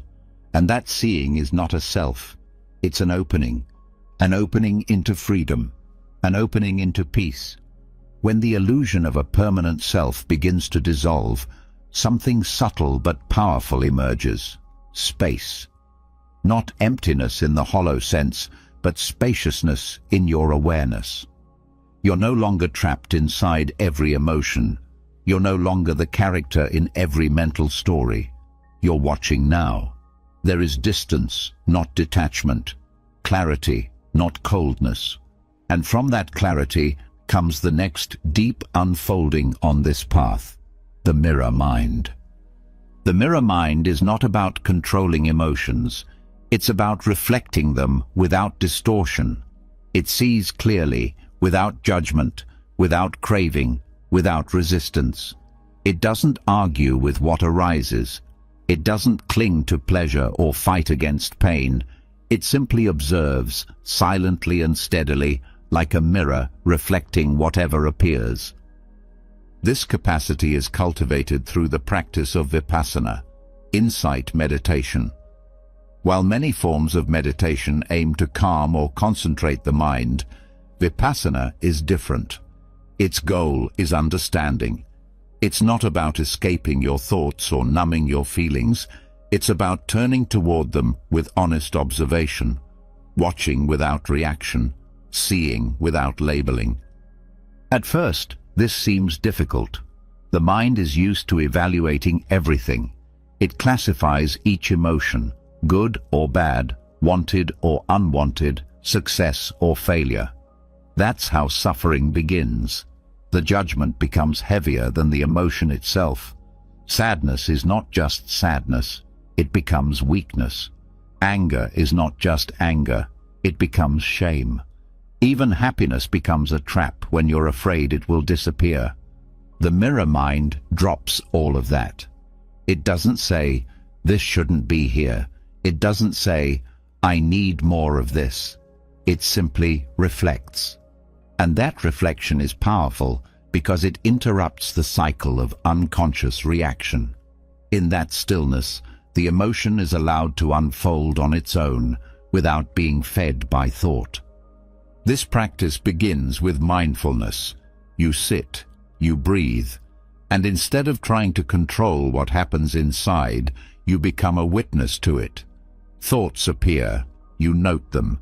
Sensations arise, you feel them. Emotions surface, you observe. You don't chase anything, you don't suppress anything, you just watch, moment by moment. The key is to see the difference between observation and evaluation. Observation says, "This is here." Evaluation says, "This is good," or "This is bad." The mirror mind stays with observation. It doesn't get involved in the narrative. It doesn't attach meaning. And that's what gives it power. Because most suffering is not caused by what we feel. It's caused by what we think about what we feel. Overthinking, for example, thrives on judgment. You feel anxiety and start analyzing it. Why am I anxious? What's wrong with me? Will this feeling ever go away? Each question tightens the grip. But when you observe anxiety without any of those thoughts, it's just energy. A tightness in the chest, a buzzing in the mind, a restlessness in the limbs. Seen clearly, it's not unbearable. It's just something happening. The more you practice this, the more you begin to trust that emotions don't need to be fixed. They just need to be seen, without interference, without resistance, because every emotion, left alone, knows how to leave. This is especially important for those caught in chronic emotional patterns, those who live with cycles of overthinking, self-doubt, or emotional exhaustion. The mirror mind is not a quick fix, but it is the long-term healing. It breaks the pattern not by suppressing it, but by no longer reacting to it. When the mind sees clearly, the cycle loses energy. Reaction fades. Awareness remains. It helps to remember that the mirror does not select what it reflects. It doesn't prefer one image over another. It doesn't chase beauty or avoid discomfort. It's passive in function, but profound in impact. And your awareness can function the same way. When a painful memory arises, reflect it. When a joyful feeling comes, reflect it. Don't hold it. Don't push it. Just let it appear and disappear in its own time. Through this reflection, you begin to see the layers of experience. You notice that emotions often arise before thoughts. You catch the tiny shifts in the body before the mind explains them. You see how one sensation becomes a label, which becomes a thought, which becomes a story, which becomes suffering. And in that seeing, you break the chain. This kind of attention is not passive, it's deeply engaged. But it's not grasping. It's not trying to control outcomes. It's fully alive in the present. And this presence reveals something surprising. Most of what passes through the mind has no substance. It rises, looks real, and fades, like reflections on water, like dreams after waking. With the mirror mind, even intense emotions become manageable. Fear becomes a sensation you can sit with. Grief becomes a wave you can observe. Excitement becomes energy that passes through without needing to be clung to. Nothing has to be avoided. Nothing has to be indulged. Everything is held in awareness and allowed to move. This doesn't make you passive in life. It makes you precise. You stop reacting from confusion and start responding from clarity. You speak from awareness, not defensiveness. You move from balance, not urgency. You become less pulled by what others say or do because you're no longer trapped in your own inner commentary. Over time, the mirror mind becomes your default, not just during meditation, but in daily life. You walk with more attention. You listen with more presence. You feel without losing yourself. The world doesn't stop being chaotic, but your relationship to it changes. You stop expecting the world to be quiet, and instead you become the quiet inside the world. This inner quiet doesn't mean you don't care. It means you don't carry what isn't yours. It means you stop identifying with every emotional wave that moves through you. You hold space for them, but you're not owned by them. Even in conflict, the mirror mind brings clarity. Someone speaks with anger, and instead of matching their energy, you observe it. You feel your own reaction rising, but you reflect it rather than acting on it. That moment of awareness creates choice. You don't escalate. You don't shrink. You stay grounded. You respond with intention. This capacity also transforms your inner voice. You start noticing how often the mind criticizes, judges, or attacks. And instead of believing those thoughts, you reflect them. You see them for what they are, just thoughts, not facts, not you, just passing clouds in a wide sky. This takes the pressure off perfection. You no longer need to be free of emotion to feel peaceful. You just need to see clearly, to witness without clinging, to sit with what arises and know that you are the space, not the storm. Vipassana teaches this slowly. It's not a technique you master overnight. It's a relationship you build with your own mind. You sit again and again through discomfort and distraction. You watch the patterns return and you watch them fade. You stay steady. You keep reflecting. And then, gradually, you see the mind softening. The reactions slow. The judgments lose their sharpness. There's less to fix, less to explain, more to simply be with. This is the deep healing that the mirror mind offers. Not escape, not denial, but the kind of presence that heals without force. It's the opposite of emotional suppression. It's emotional allowance, with wisdom. As the mirror mind grows, anxiety begins to dissolve at the root. Because anxiety feeds on resistance, it lives in the gap between what is and what the mind thinks should be. When you reflect what is, without adding should, there's less tension, less fear, less urgency to make every emotion go away. You start to trust yourself, not because you control everything, but because you've stopped being controlled by every passing feeling. You become reliable, for yourself, for others. You become the mirror that reflects the chaos without becoming it.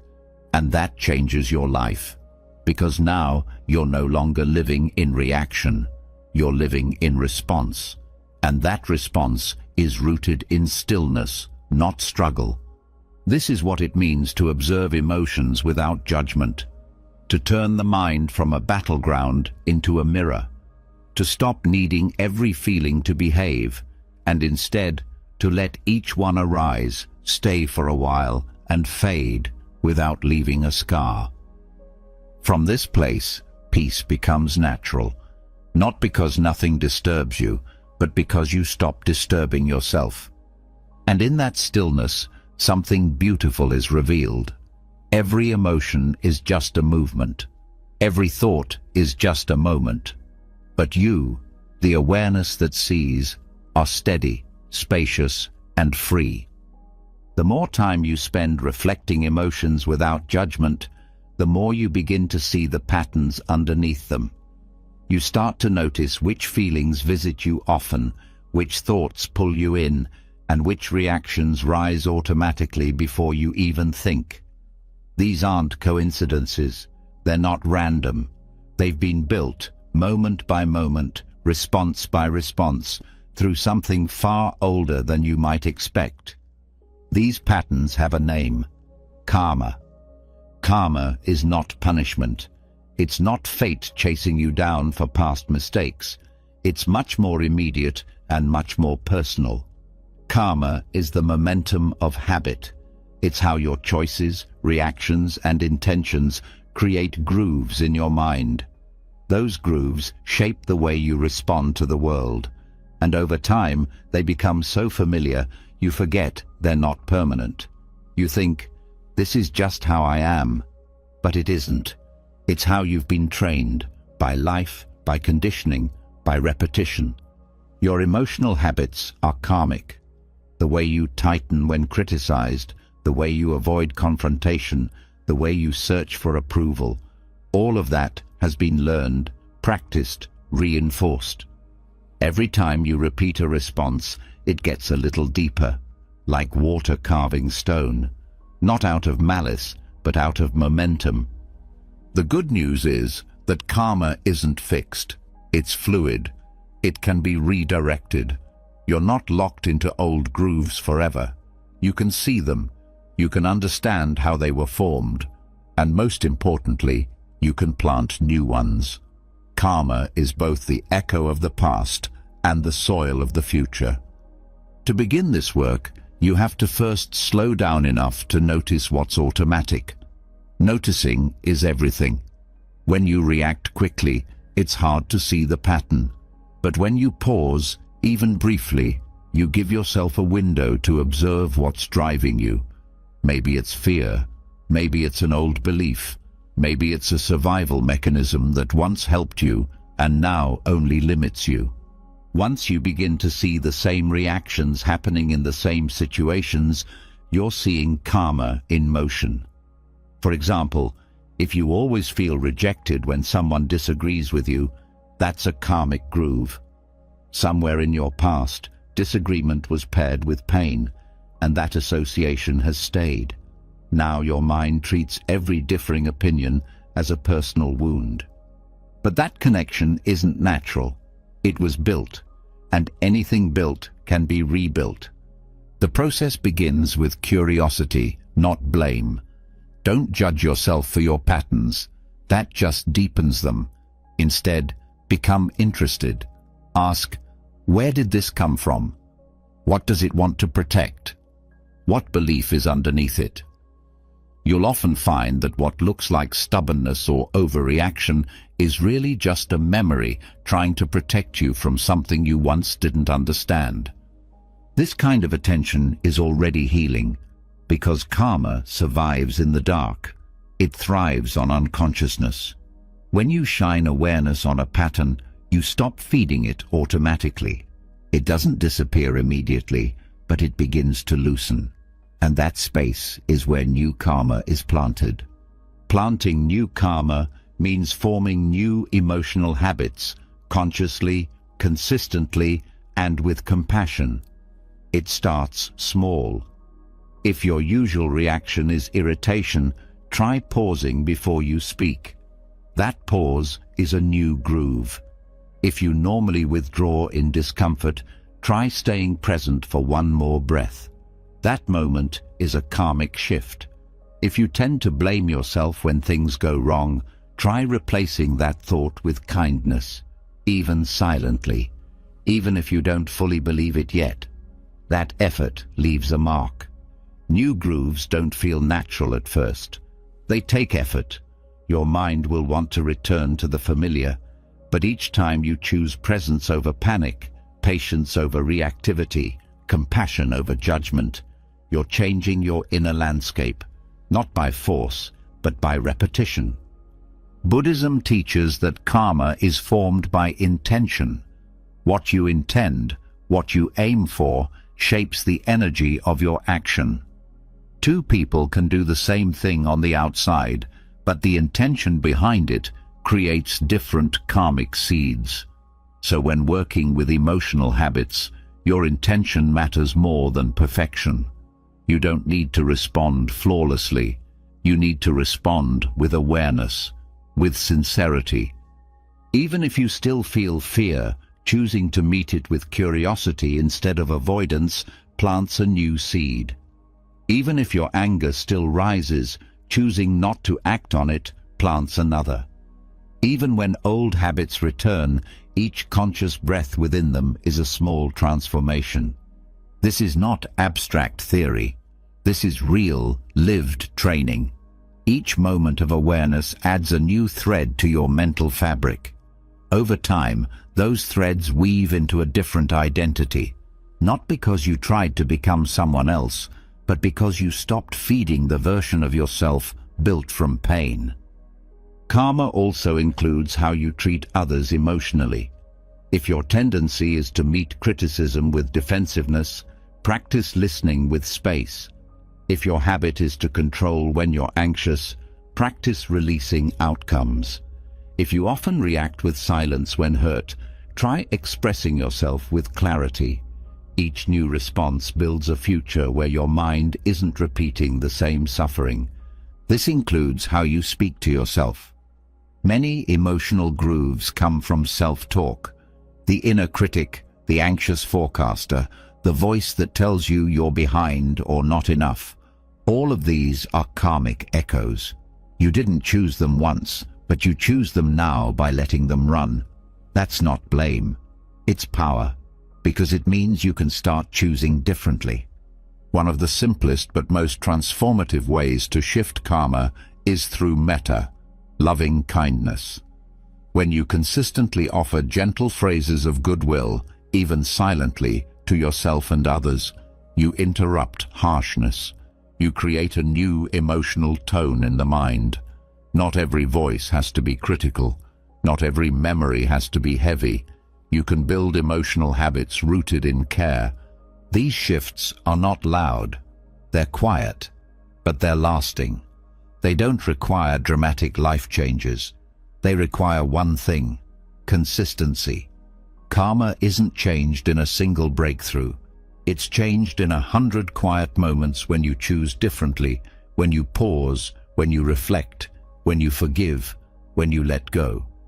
And forgiveness itself is a deep karmic reset. Not because it erases the past, but because it ends your participation in the cycle. When you forgive, you stop adding fuel to an old fire.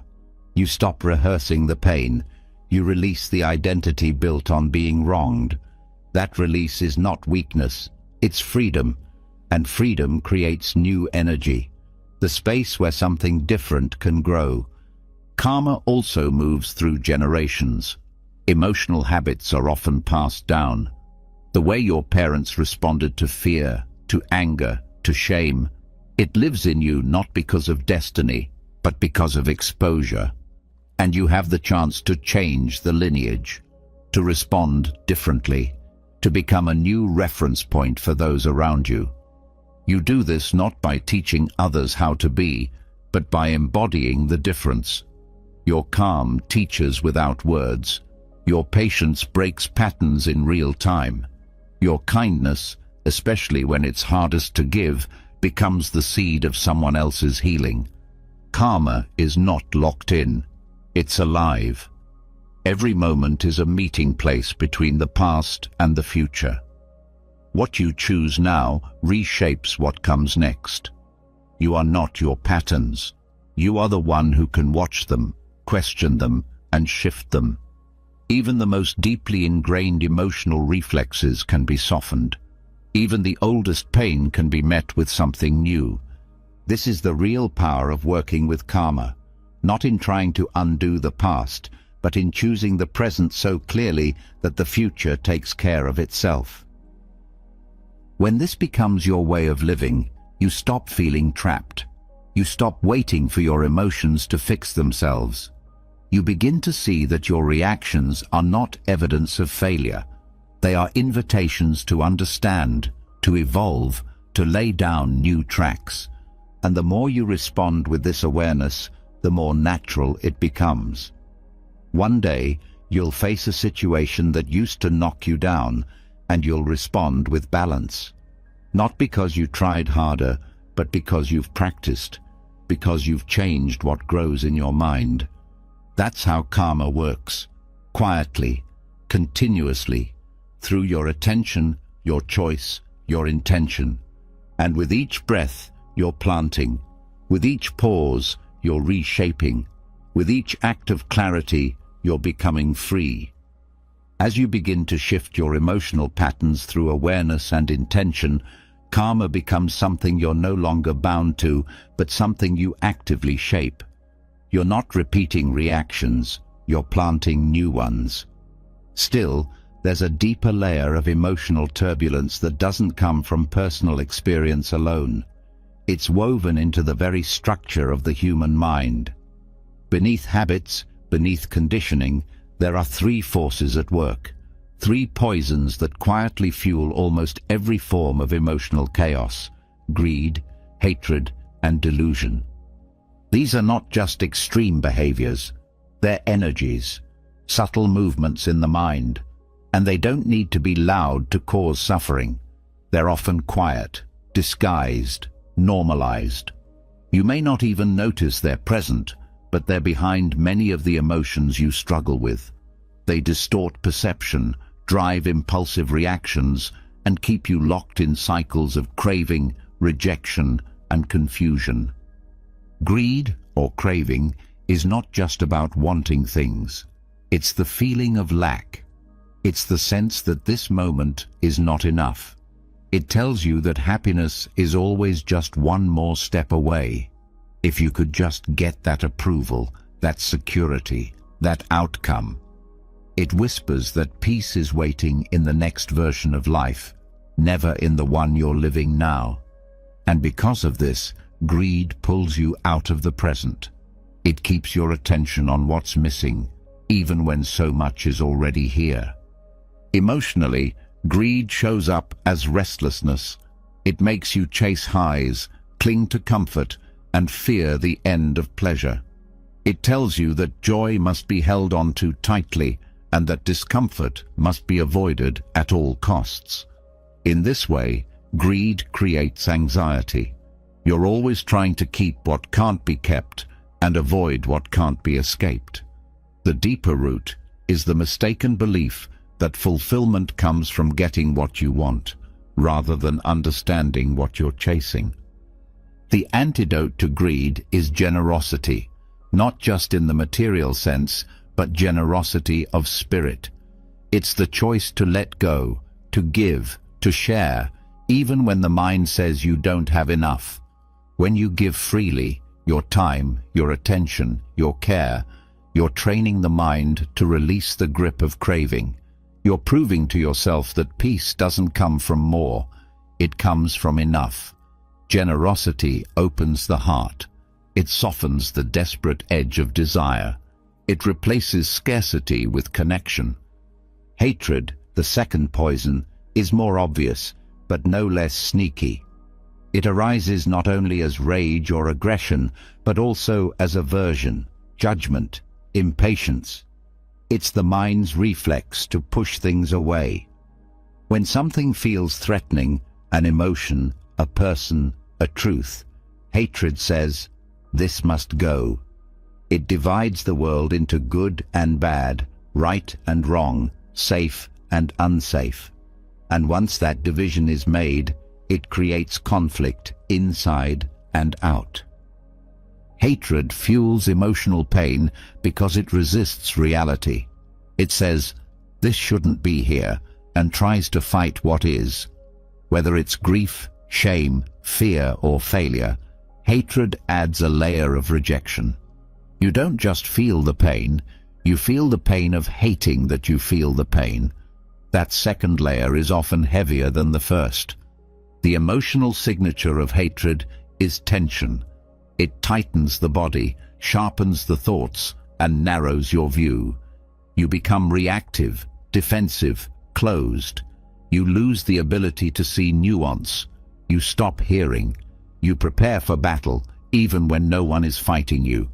The mind, driven by hatred, sees enemies where there are none and fuels stories that create distance and harm.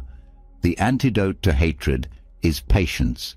Not passive tolerance, but active spaciousness. Patience doesn't mean you approve of everything. It means you create room for everything to be seen clearly. When you meet anger with patience, you're refusing to react from blindness. You're giving the heat time to cool before you act. Patience doesn't suppress your response. It refines it. It gives wisdom a chance to speak before the emotion does. Practicing patience softens the sharp edges of hatred. It allows you to sit with discomfort without adding fire. It teaches you to delay the need to fix, to control, or to punish. And in that delay, clarity arrives. Often, the thing that looked like a threat is just a moment asking for presence. Hatred says, "This must end." Patience says, "Let's look again."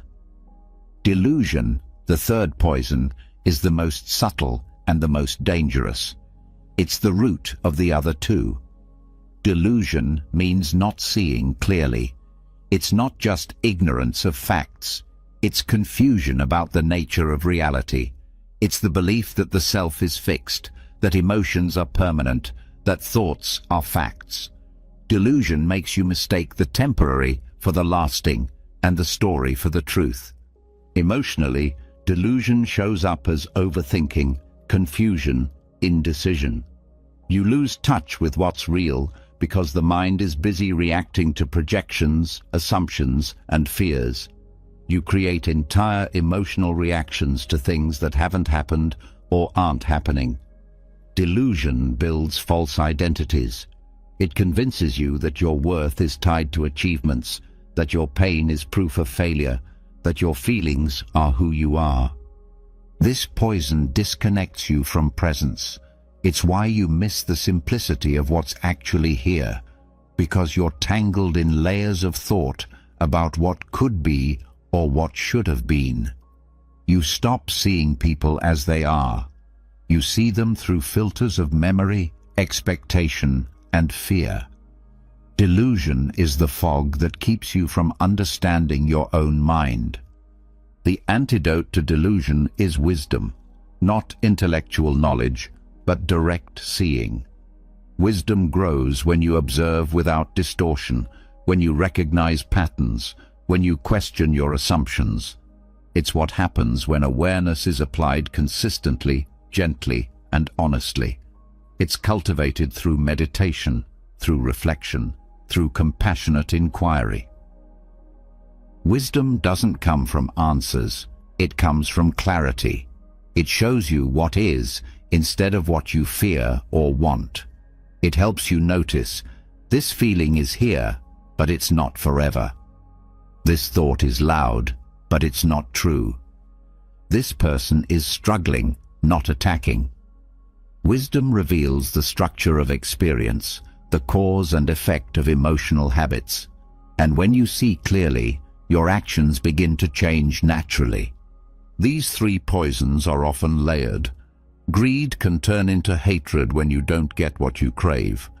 Hatred can deepen delusion when it blinds you to reality. Delusion fuels both by making you think you are your desires and fears. But the good news is that when you work with one, you often weaken the others. Generosity creates openness, which reduces hatred. Patience brings clarity, which reduces delusion. Wisdom cuts through all three, and none of these antidotes are reserved for saints or monks. They're everyday practices. Generosity might mean offering a kind word when you want to withdraw. Patience might mean breathing before you respond. Wisdom might mean questioning a thought instead of believing it immediately. These are small shifts, but they change everything.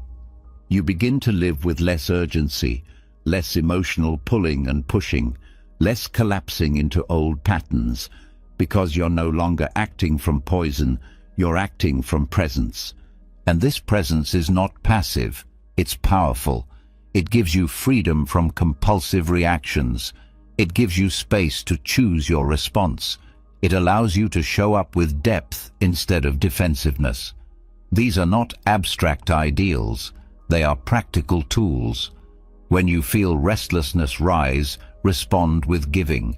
When you feel irritation flare, respond with stillness. When confusion clouds your thoughts, respond with curiosity. Over time, the poisons lose their grip. They may still arise, but you don't follow them. You recognize them for what they are, habits of the mind, not truths of the self.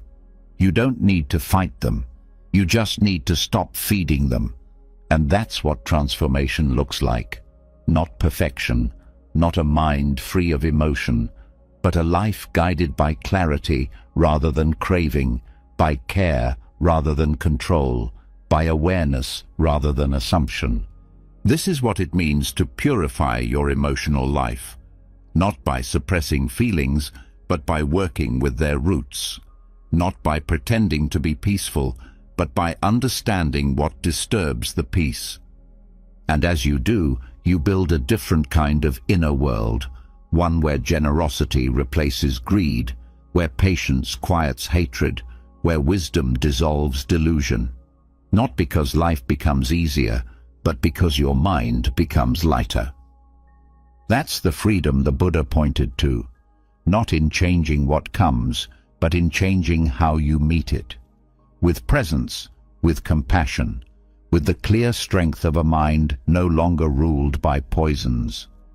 Once you begin to recognize the three poisons as the roots of your emotional suffering, something unexpected happens. You stop trying to manipulate your feelings and start observing their causes. You stop seeing your reactions as personal flaws and start understanding them as conditioned responses. With generosity, patience, and wisdom, the mind becomes less chaotic. But even as clarity grows, there's one attachment that quietly lingers beneath the surface of all others, the attachment to permanence. This illusion holds everything else in place, and nothing shatters that illusion more directly than meditating on death. This is not a practice of morbidity. It's not about fear, darkness, or obsession with endings. It's about honesty. It's about waking up from the trance that convinces you there's always more time, that you'll always have tomorrow to change, to forgive, to let go. Maranasati, the Buddhist practice of death contemplation, pulls that illusion away gently but firmly, not to depress you, but to free you from the mental grip of delay and denial. When you live as if life will continue forever, your emotions often feel heavier. Moods seem like solid truths. Worries seem worth clinging to. Grudges seem justified. There's a false sense of abundance in time that makes you treat your inner life carelessly. But when you bring death close, not as a threat, but as a teacher, everything sharpens. Awareness deepens. You stop wasting energy on what doesn't matter, and you start noticing what does. Contemplating death changes the texture of experience. The same thoughts arise, but they don't hook you in the same way. You might still feel irritation, but now you know it won't last, and neither will you. That awareness softens the edges. You don't have to indulge the emotion because you understand its size compared to the truth of impermanence. This isn't about becoming detached or indifferent. It's about becoming fully present. When you know something is temporary, you give it your full attention. You treat the moment with care. You speak more kindly. You listen more deeply. You let go more easily. That's what Maranasati does. It grounds you in reality, not to scare you, but to bring your values forward. When you sit with the contemplation of death, you're not thinking about how or when you'll die. You're reflecting on the certainty of it, and that certainty strips away the stories you tell yourself about what matters.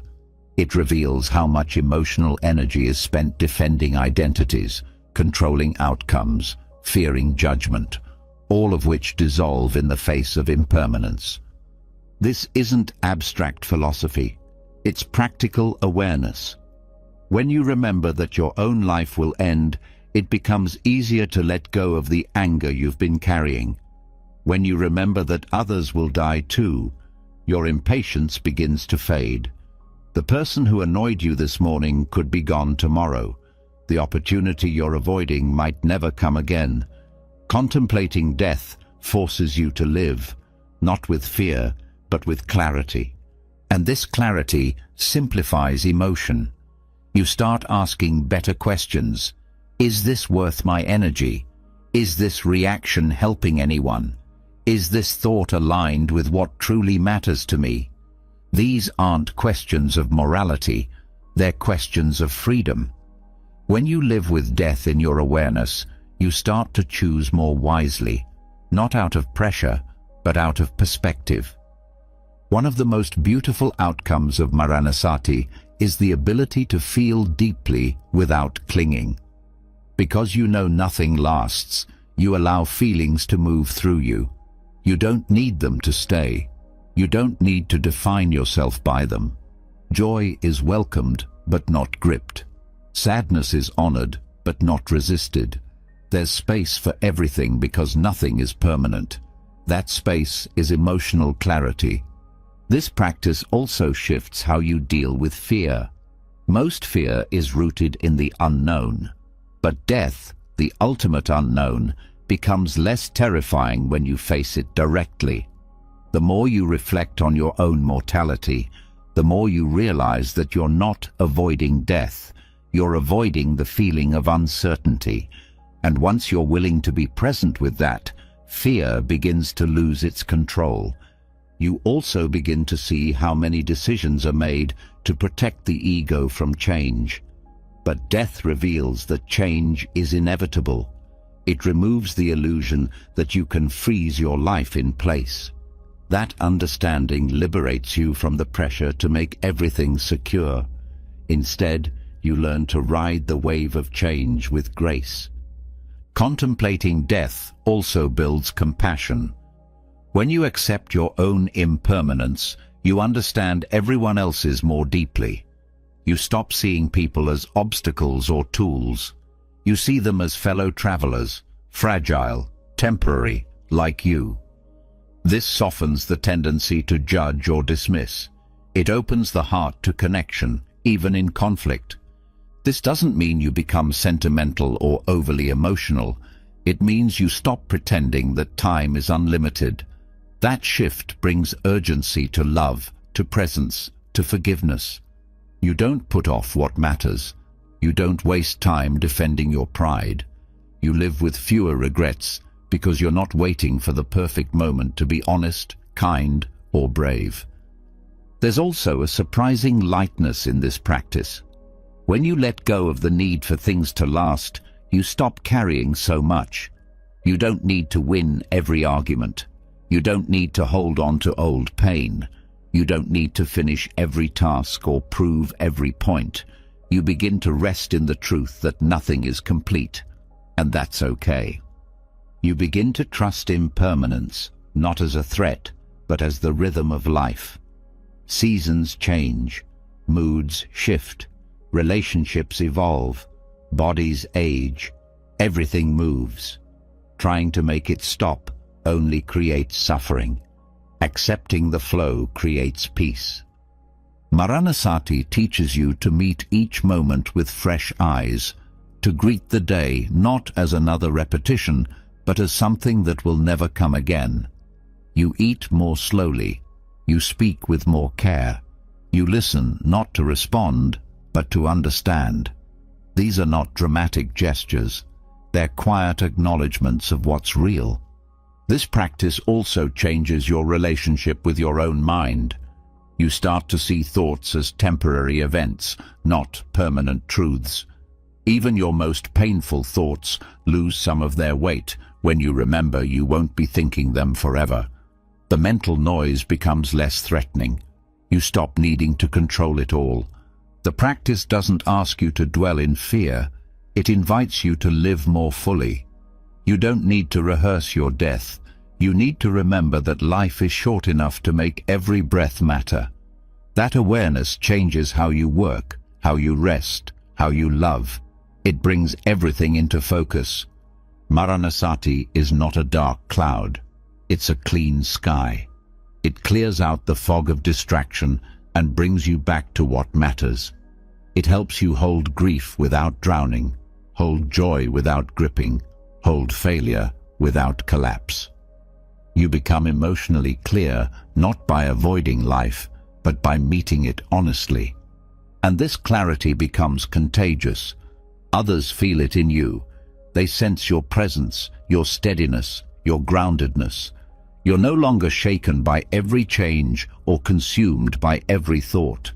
You bring perspective to chaos, softness to tension, humility to success. You're not pretending that life is endless.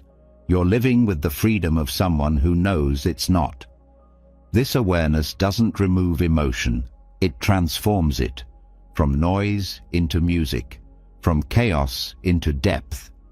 You stop trying to escape what's difficult and begin to embrace what's real. That embrace brings strength, not the strength of control, but the strength of surrender. You surrender to change, to time, to the nature of things.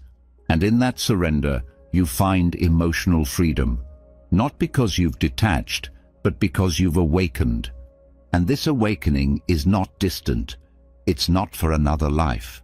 It's here, in this breath, in this moment, in this precious awareness of how short and beautiful this life really is. That's the strange gift of meditating on death. Not more fear, more life. Not more sorrow, more clarity. Not an ending, a beginning. When death is accepted as part of life, not as a shadow, but as a truth, something softens inside. The grip loosens, the pressure fades. You begin to move through the world with more presence and less need to control outcomes. You start listening more, rushing less. And in that slow, honest space, one of the most overlooked forms of healing begins to reveal itself, not through more thinking or more speaking, but through silence. This is not the silence of discomfort or awkwardness. It's not what happens when we run out of things to say. It's not an emptiness to be filled. Noble silence, as understood in Buddhist practice, is not the absence of noise. It is the presence of awareness. It is the stillness where emotions are no longer forced into shape, but allowed to unfold, release, and settle on their own. In daily life, emotions are constantly being pushed and pulled by words. We try to explain them, defend them, escape them, or wrap them in stories so we don't have to feel them directly. But in noble silence, there is no storytelling, no performance, no attempt to be understood or agreed with. And in that wordless space, the mind and heart begin to return to their natural state. This return is not immediate. At first, silence can feel unsettling. The noise in your head becomes louder without the distraction of speech. You hear thoughts that have been hiding under your busyness. You notice discomfort you were keeping at a distance with conversation. But this is exactly why silence is healing. It reveals what's actually there. Most emotional exhaustion comes not just from what we feel, but from how we constantly manage, narrate, and resist those feelings. Talking can be a beautiful connection, but it can also become a form of avoidance. Noble silence removes the layer of noise that normally covers the emotional body, and when that covering drops, feelings can breathe. The silence becomes a mirror. Not a mirror that judges or distorts, but one that simply reflects. You start seeing your habits of reaction, the urgency to fill space, the need to be seen or to explain yourself. In this seeing, there is space to relax. Not every feeling needs a response. Not every mood needs to be labeled. Some emotions dissolve simply because you've stopped interrupting their natural course. In noble silence, emotions aren't denied. They are allowed. Allowed without being manipulated. Allowed without being dramatized. This is where true digestion happens. Not mental digestion, where we analyze or fix things, but emotional digestion, where feelings are processed naturally by awareness alone.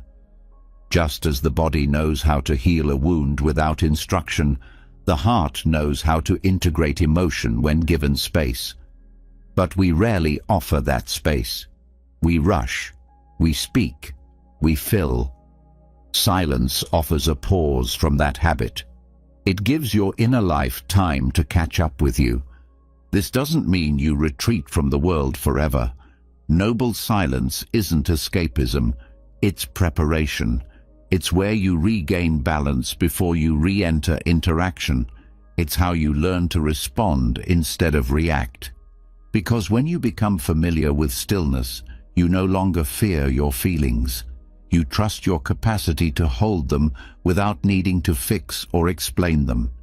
This trust becomes your anchor. In silence, you start to witness how much energy you've been spending trying to make others understand you. You see how often you speak to fill emotional discomfort rather than to share truth. You notice the subtle pressure to say the right thing, to be heard, to get approval, and when that pressure fades, a deeper kind of presence takes its place.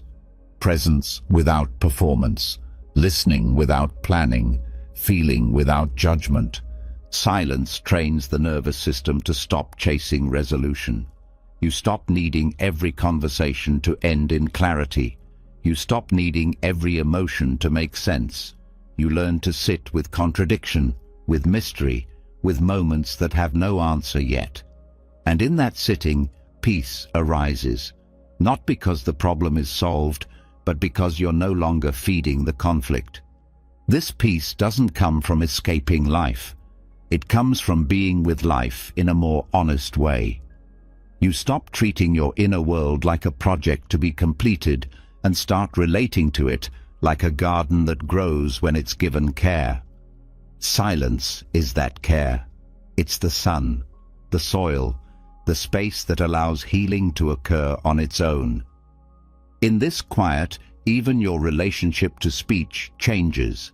You start speaking less from impulse and more from clarity.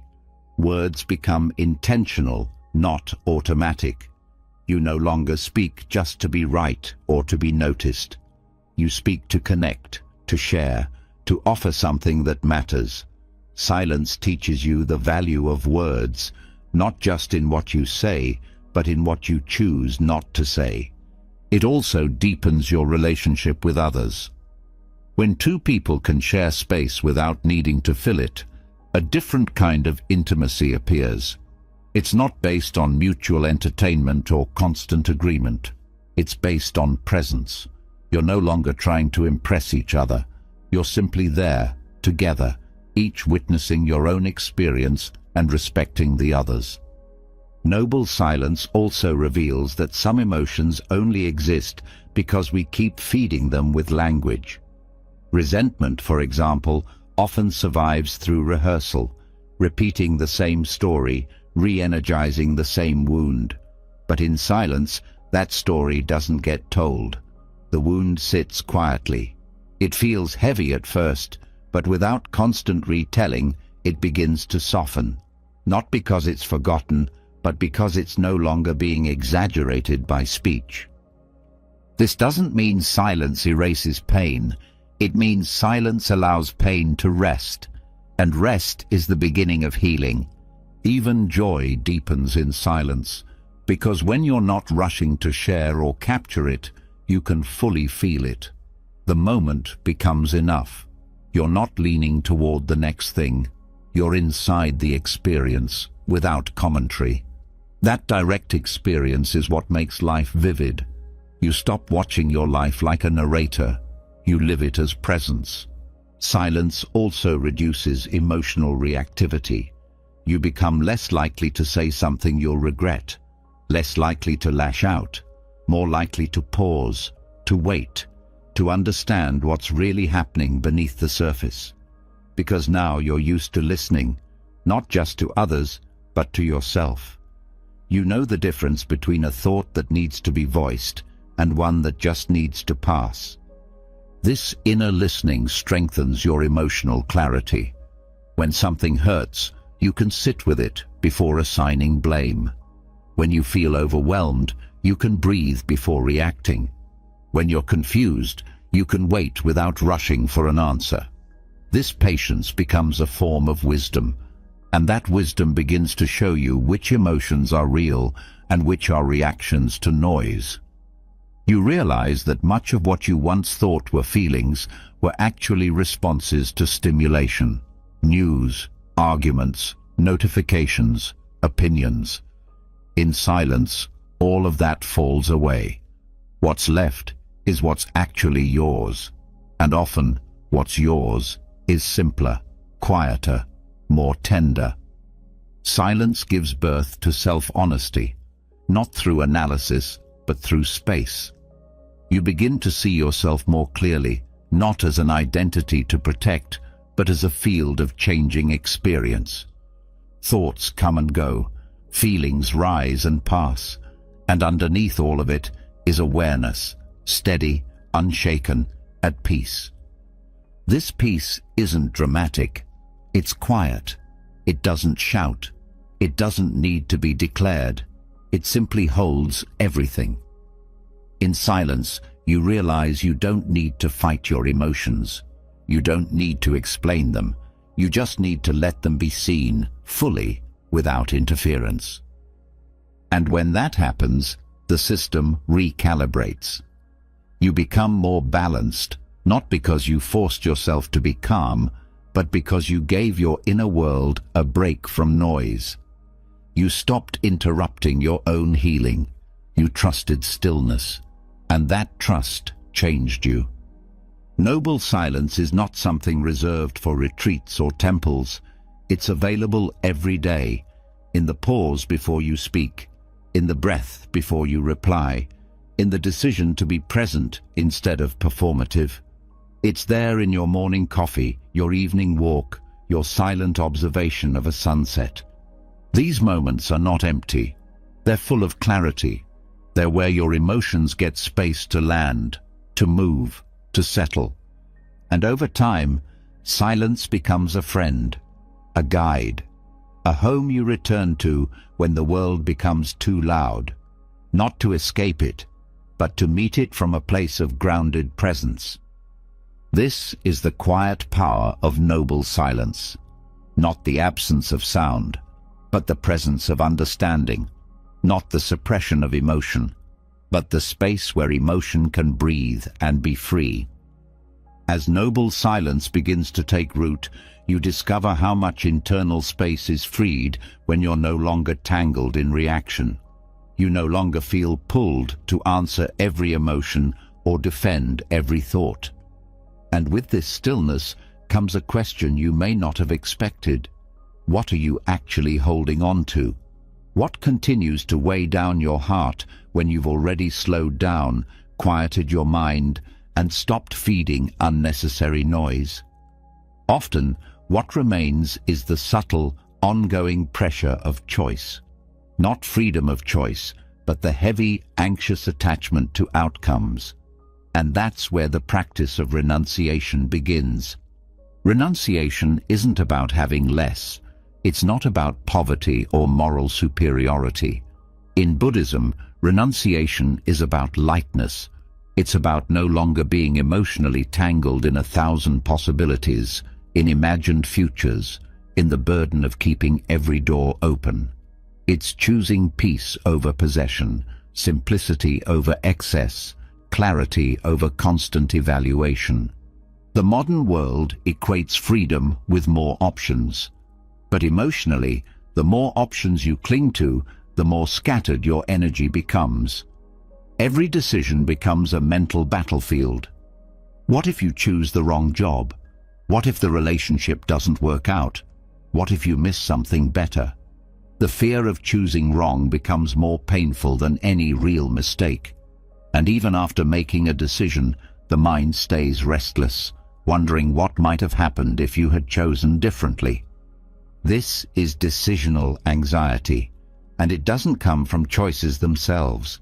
It comes from attachment to what those choices mean about you. You don't just want to make a decision, you want to guarantee a result. You want control, you want certainty, and when that certainty is impossible, the emotional weight grows heavier. Renunciation offers relief, not by taking away your power to choose, but by removing your need to cling. It shifts your relationship to outcomes. You can still act, still decide, still move forward, but without tying your peace to a specific result. You choose from clarity, not craving. You act from purpose, not panic. This practice starts with seeing where your tension lies. Which choices feel heavy? Which outcomes feel non-negotiable? Where do you feel stuck between options, not because you don't know what you want, but because you're afraid to lose? That fear of missing out, of failing, of regretting, is often what creates emotional exhaustion. You carry every future in your mind, every path you didn't take, and you wonder endlessly if you chose well. Renunciation dissolves that tension by showing you that peace isn't found in choosing perfectly. It's found in letting go of the fantasy that one choice will complete you. No option can give you lasting happiness. No outcome can save you from change. What you let go of is not joy or progress. It's the illusion that fulfillment lies in controlling the path ahead. You begin to see that some decisions don't need more thinking. They need release. Not everything deserves equal space in your mind. Not every door needs to stay open. You simplify, not by becoming careless, but by becoming intentional. You release the need to do everything, to be everything, to have everything figured out. And in that release, emotional clarity arrives. This shift is especially important when dealing with goals and ambition. Desire by itself is not the problem, but when it turns into fixation, the mind becomes rigid. You stop enjoying the process because your happiness is tied to achievement. You feel pressure in every step because you fear what will happen if you don't get what you want. Renunciation unhooks your identity from the outcome. You can still aim, still strive, still improve, but your self-worth is no longer on the line. You don't collapse when things go differently than planned. You don't confuse setbacks with failure, because you're no longer living in a world of emotional contracts where every result determines your value. This doesn't mean you give up on progress. It means you give up on being emotionally enslaved by it. You keep working, but you work in peace. You keep loving, but you love without needing to possess. You keep choosing, but you choose with trust instead of tension. Renunciation also removes the hidden guilt that comes from always wanting more. When you live in constant desire, you rarely feel satisfied. Even after getting what you want, your mind immediately jumps to what's next. This leaves a trail of unfinished emotions, gratitude that never matures, joy that never settles, rest that never arrives. You're always reaching, never resting. But when you renounce the need to constantly have more, you rediscover contentment. Not the fake kind, where you pretend to be satisfied, but the deep kind, where your mind relaxes because it's no longer chasing. You appreciate without comparing. You enjoy without fearing loss. You stay present because you're not trading now for later. This kind of emotional clarity also affects your relationships. When you're attached to how others behave or respond, your peace depends on them. Every disagreement feels threatening. Every distance feels personal. You hold back out of fear. You push forward out of need, and the relationship becomes a negotiation for emotional survival. But with renunciation, love becomes lighter. You stop trying to manage someone else's experience. You give without agenda. You listen without needing agreement. You care without needing to control.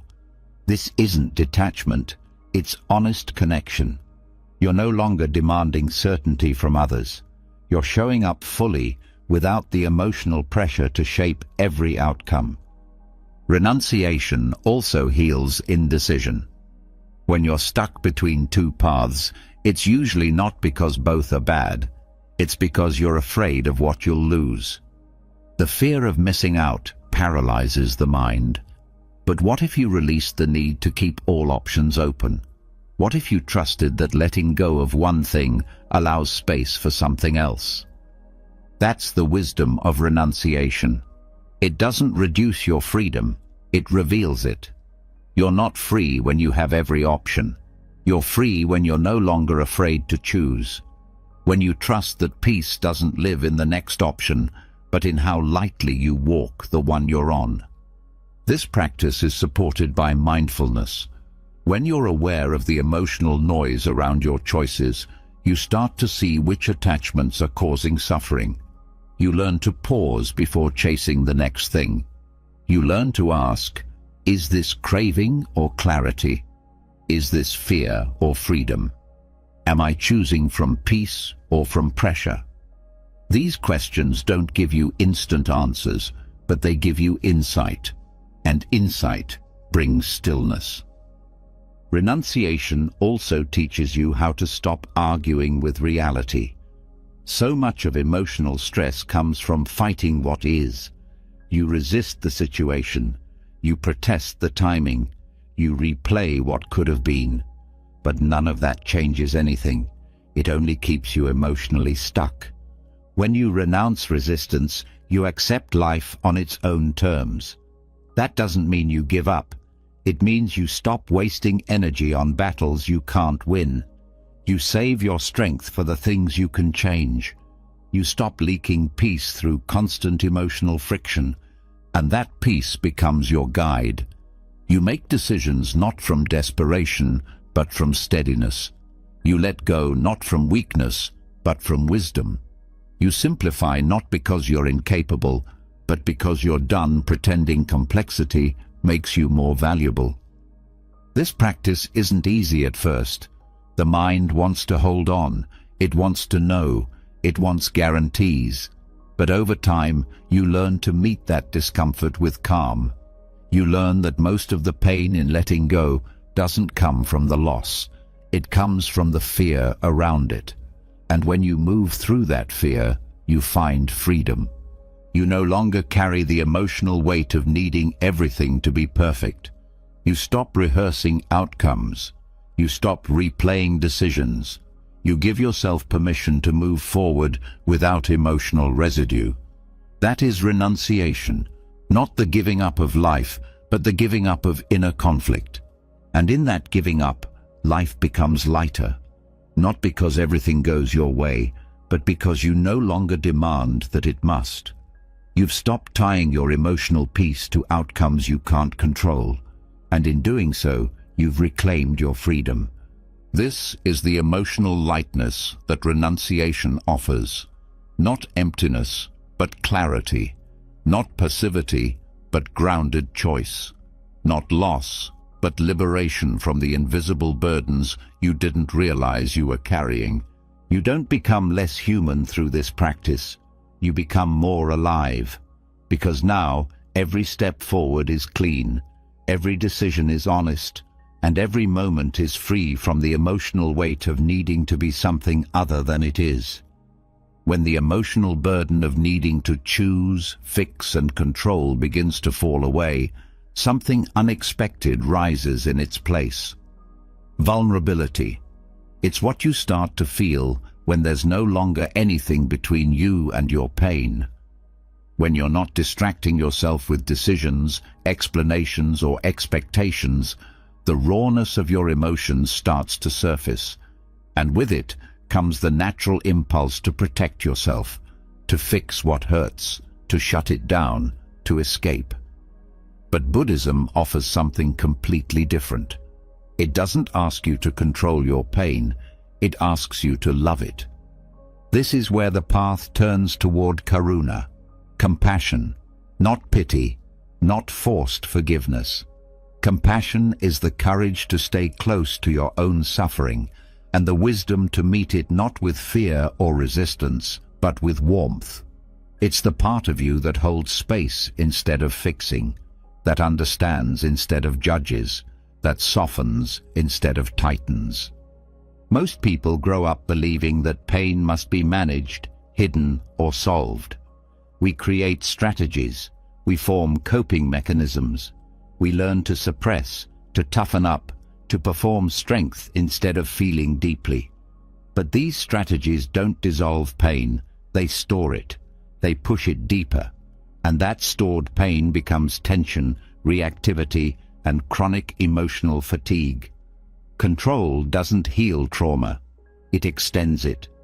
Compassion works differently. It moves in the opposite direction. It doesn't push pain away, it turns toward it. It says, "This hurts, and it's okay that it hurts." That permission is powerful, because much of your emotional suffering doesn't come from the original wound. It comes from the story that the wound shouldn't be there, from the belief that pain is a flaw, from the pressure to act fine when you're not. When you respond to pain with compassion, the inner war stops. You stop resisting what already is.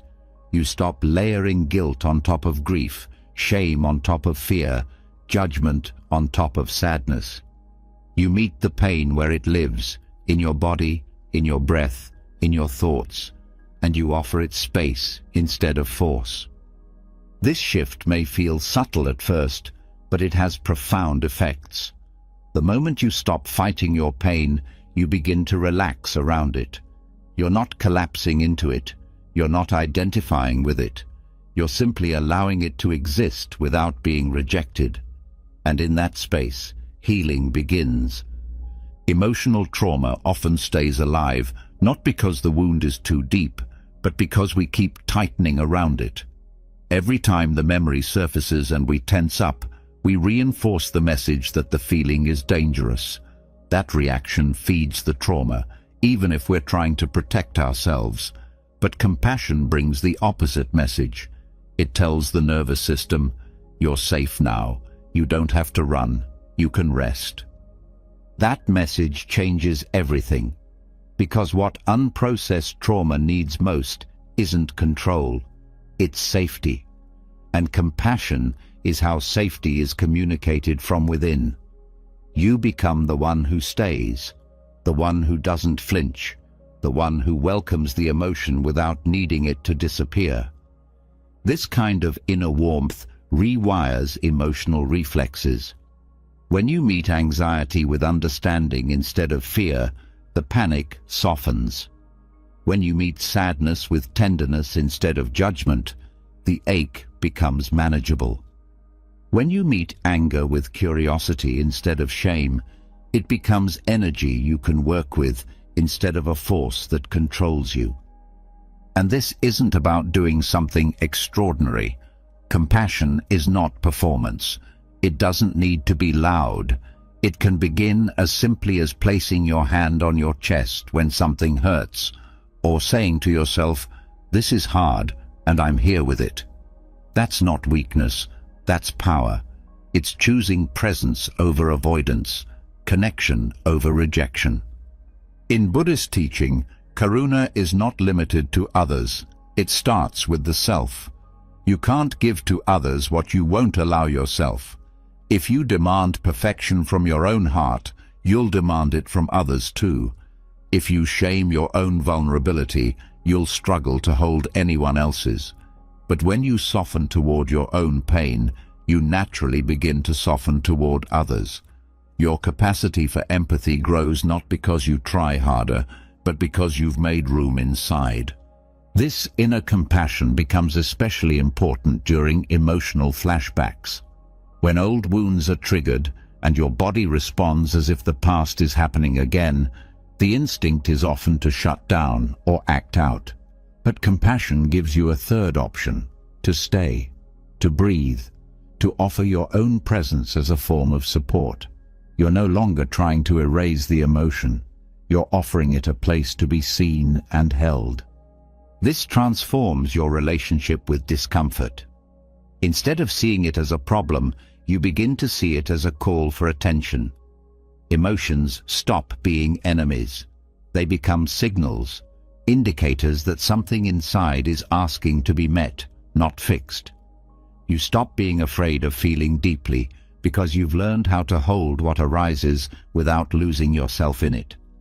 That's one of the biggest shifts compassion brings. You stop identifying with pain. You're no longer the anxiety, the sadness, the anger. You're the one witnessing it, the one holding it with care. That witnessing changes your entire internal dialogue. You start saying, "This is part of me, but it's not all of me. This hurts, but it's not who I am."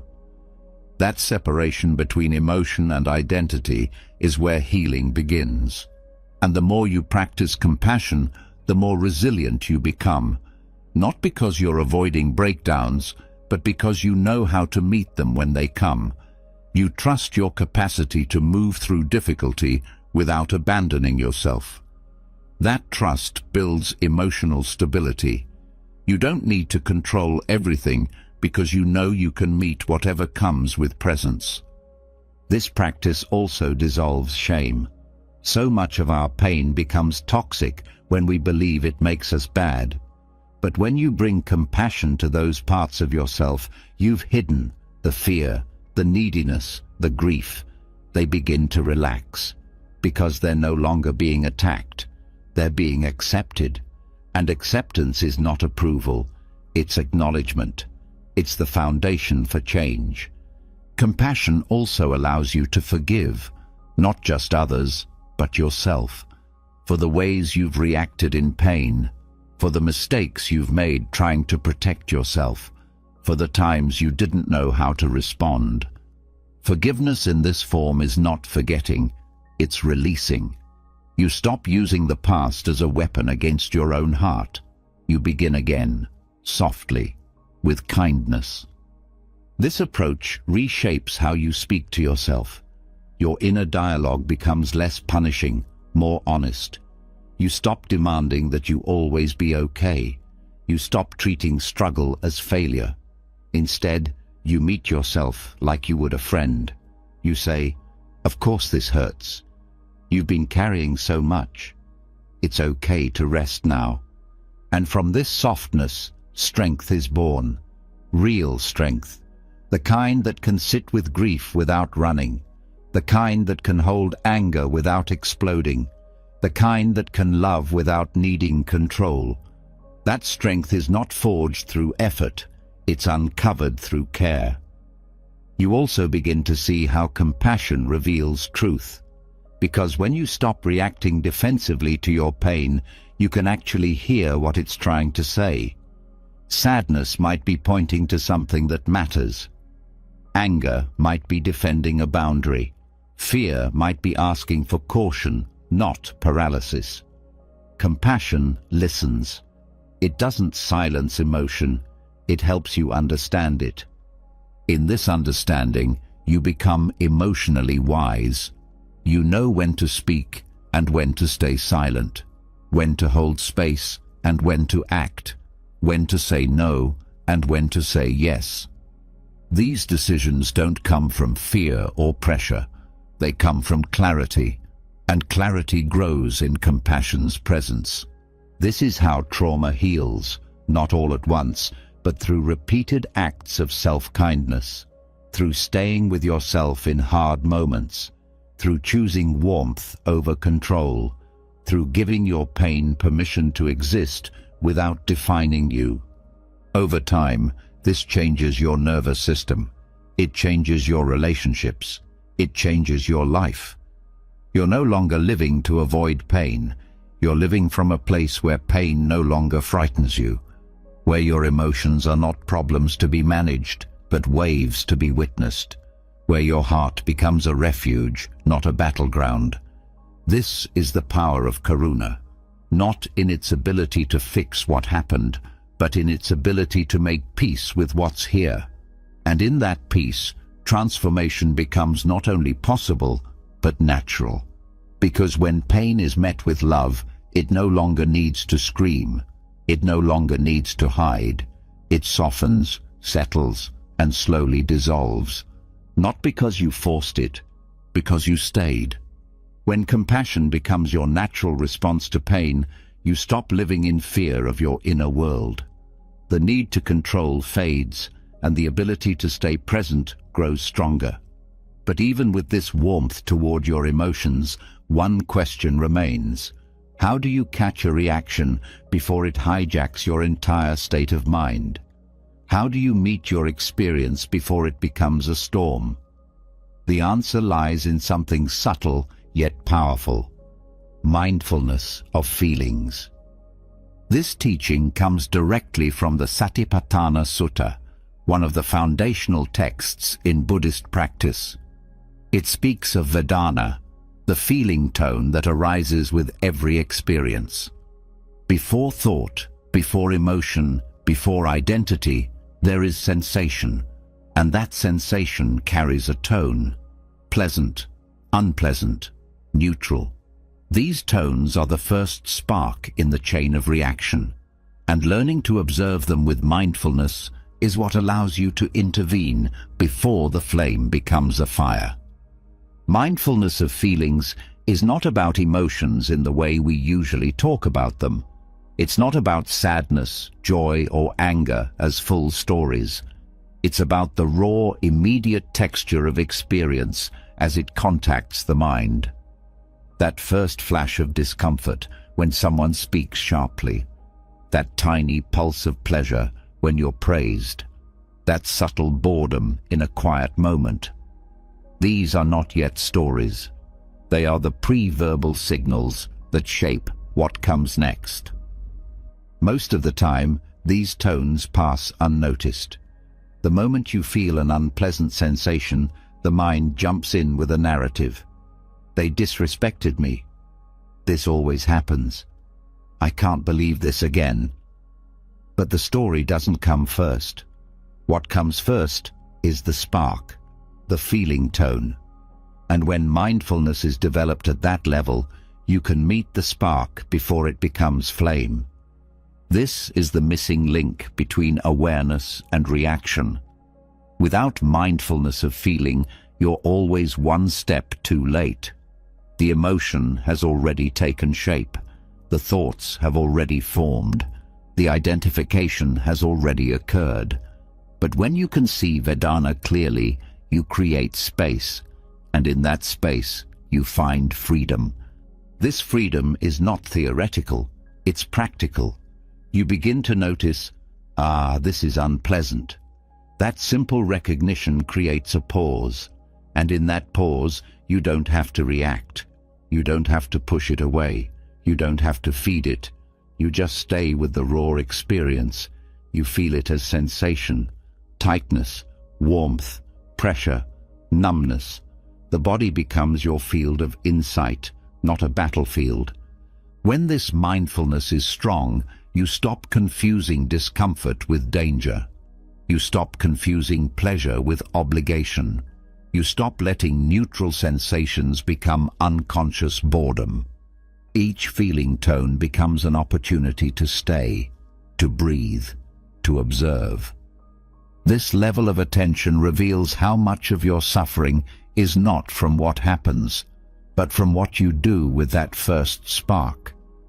The unpleasant tone becomes irritation, then anger, then a fight.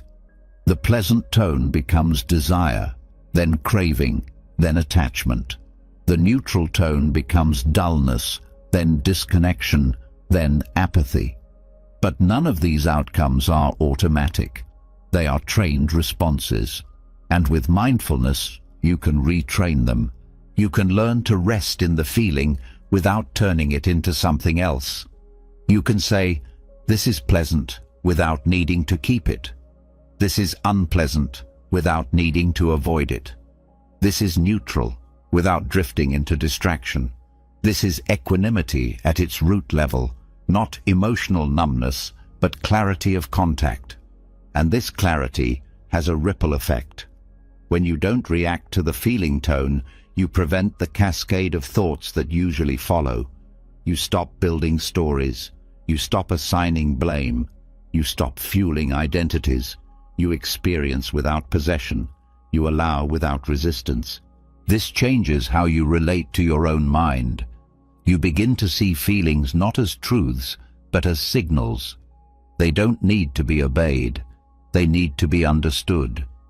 You can say, "This is what it feels like to be triggered," without becoming the trigger.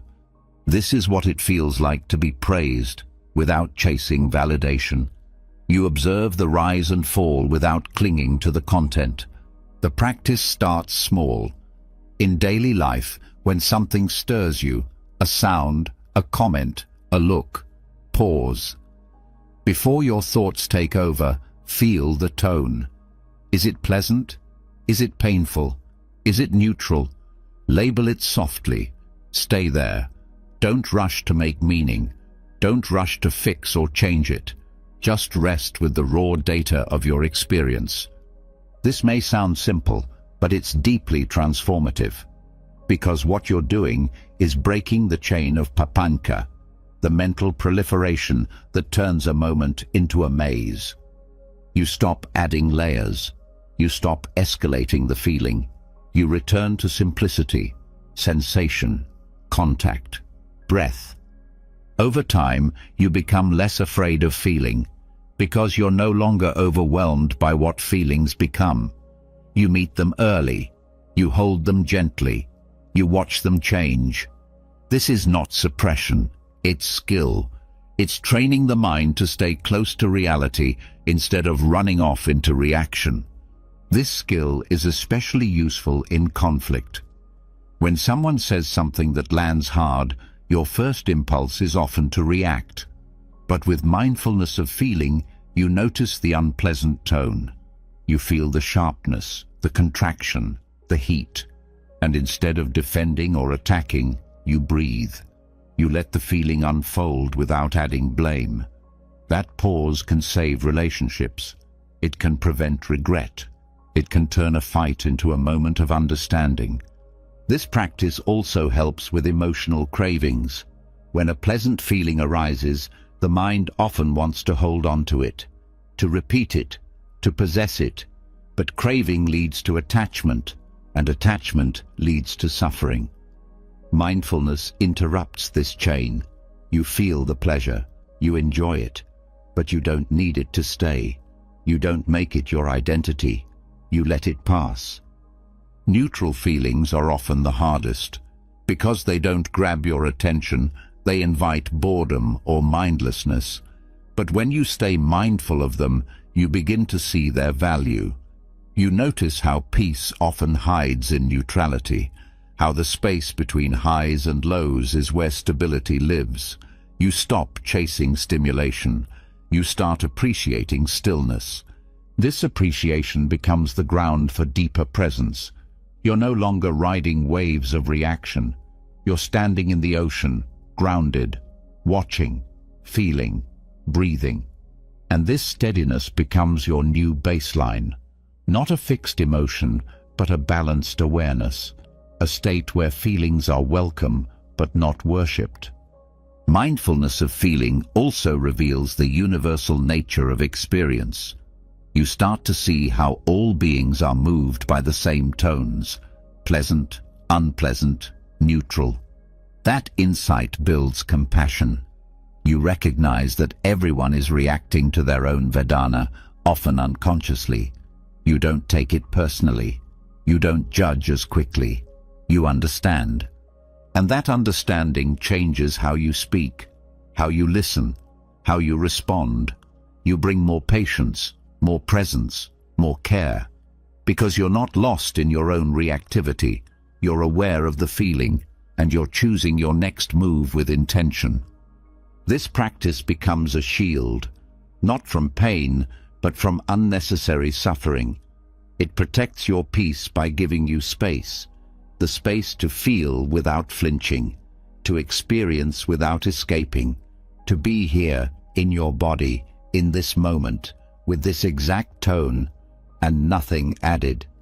And as that skill deepens, your mind becomes quieter, not because feelings stop, but because you've stopped turning them into noise. You've stopped fearing them. You've stopped needing to make them anything other than what they are. This is how mindfulness saves you from spiraling, not through force, through presence, through attention, through the simple act of staying with your feeling before it becomes your identity. Because once you see clearly that you are not your reactions, not your sensations, not even your emotions, but the awareness that holds them, everything begins to settle. Not because life is easier, because your mind is steadier. When mindfulness of feelings becomes part of your daily experience, life starts to slow down in the best way.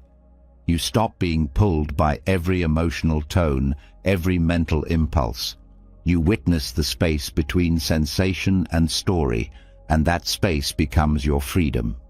But even with this level of awareness, the emotional landscape can still carry subtle noise, residue from years of reacting, clinging, fearing, striving.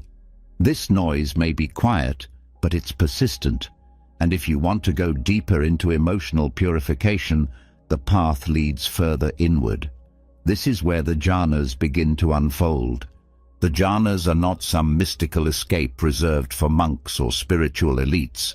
They are deeply human experiences. In Buddhist meditation, they are states of refined concentration, each one more subtle and still than the last. But their true value lies not just in their tranquility, but in what they reveal and release about the emotional patterns that usually hide below the surface. These aren't just pleasant states to get lost in. They are a mirror and a cleansing fire. Entering the first jhana requires only one thing: sustained attention on a single object, usually the breath, and the willingness to stay with it without distraction. This effort burns off the surface-level distractions of the mind. Your usual stories, complaints, worries, they don't vanish, but they lose their grip. There's too much steadiness now. You're beginning to settle. And with that settling, something opens. You start to taste what it means to exist without inner conflict. The first jhana is marked by two qualities: applied thought and sustained thought. This means the mind continues to place itself on the object and remain there. Emotionally, this feels like training a wild animal to rest, not by force, but by consistency. You begin to feel the emotional noise quiet, not because you solved it, but because your attention is no longer feeding it. The endless thinking, the reactivity, it pauses.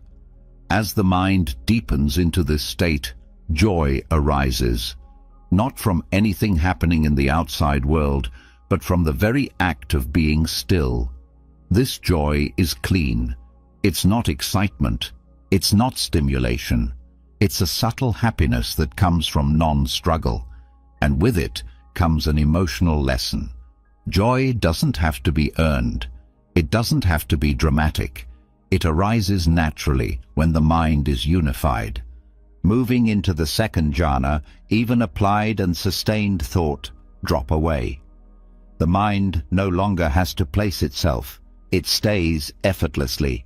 The joy remains, but now it deepens into a more refined sense of pleasure. Emotionally, This is where clinging begins to burn away. Because the joy is so full, there's nothing to chase, nothing to fear. You experience the radical truth that nothing external is needed for emotional peace. All tension around wanting begins to loosen. This loosening isn't just about desire. It touches fear too. Fear often hides beneath craving. Fear of loss, fear of not being enough, fear of impermanence. But here, in stillness, the fear finds no place to land. You're not holding anything, so there's nothing to lose. The emotional system starts to rewire itself. It learns what peace without condition feels like. In the third jhana, even joy begins to fade.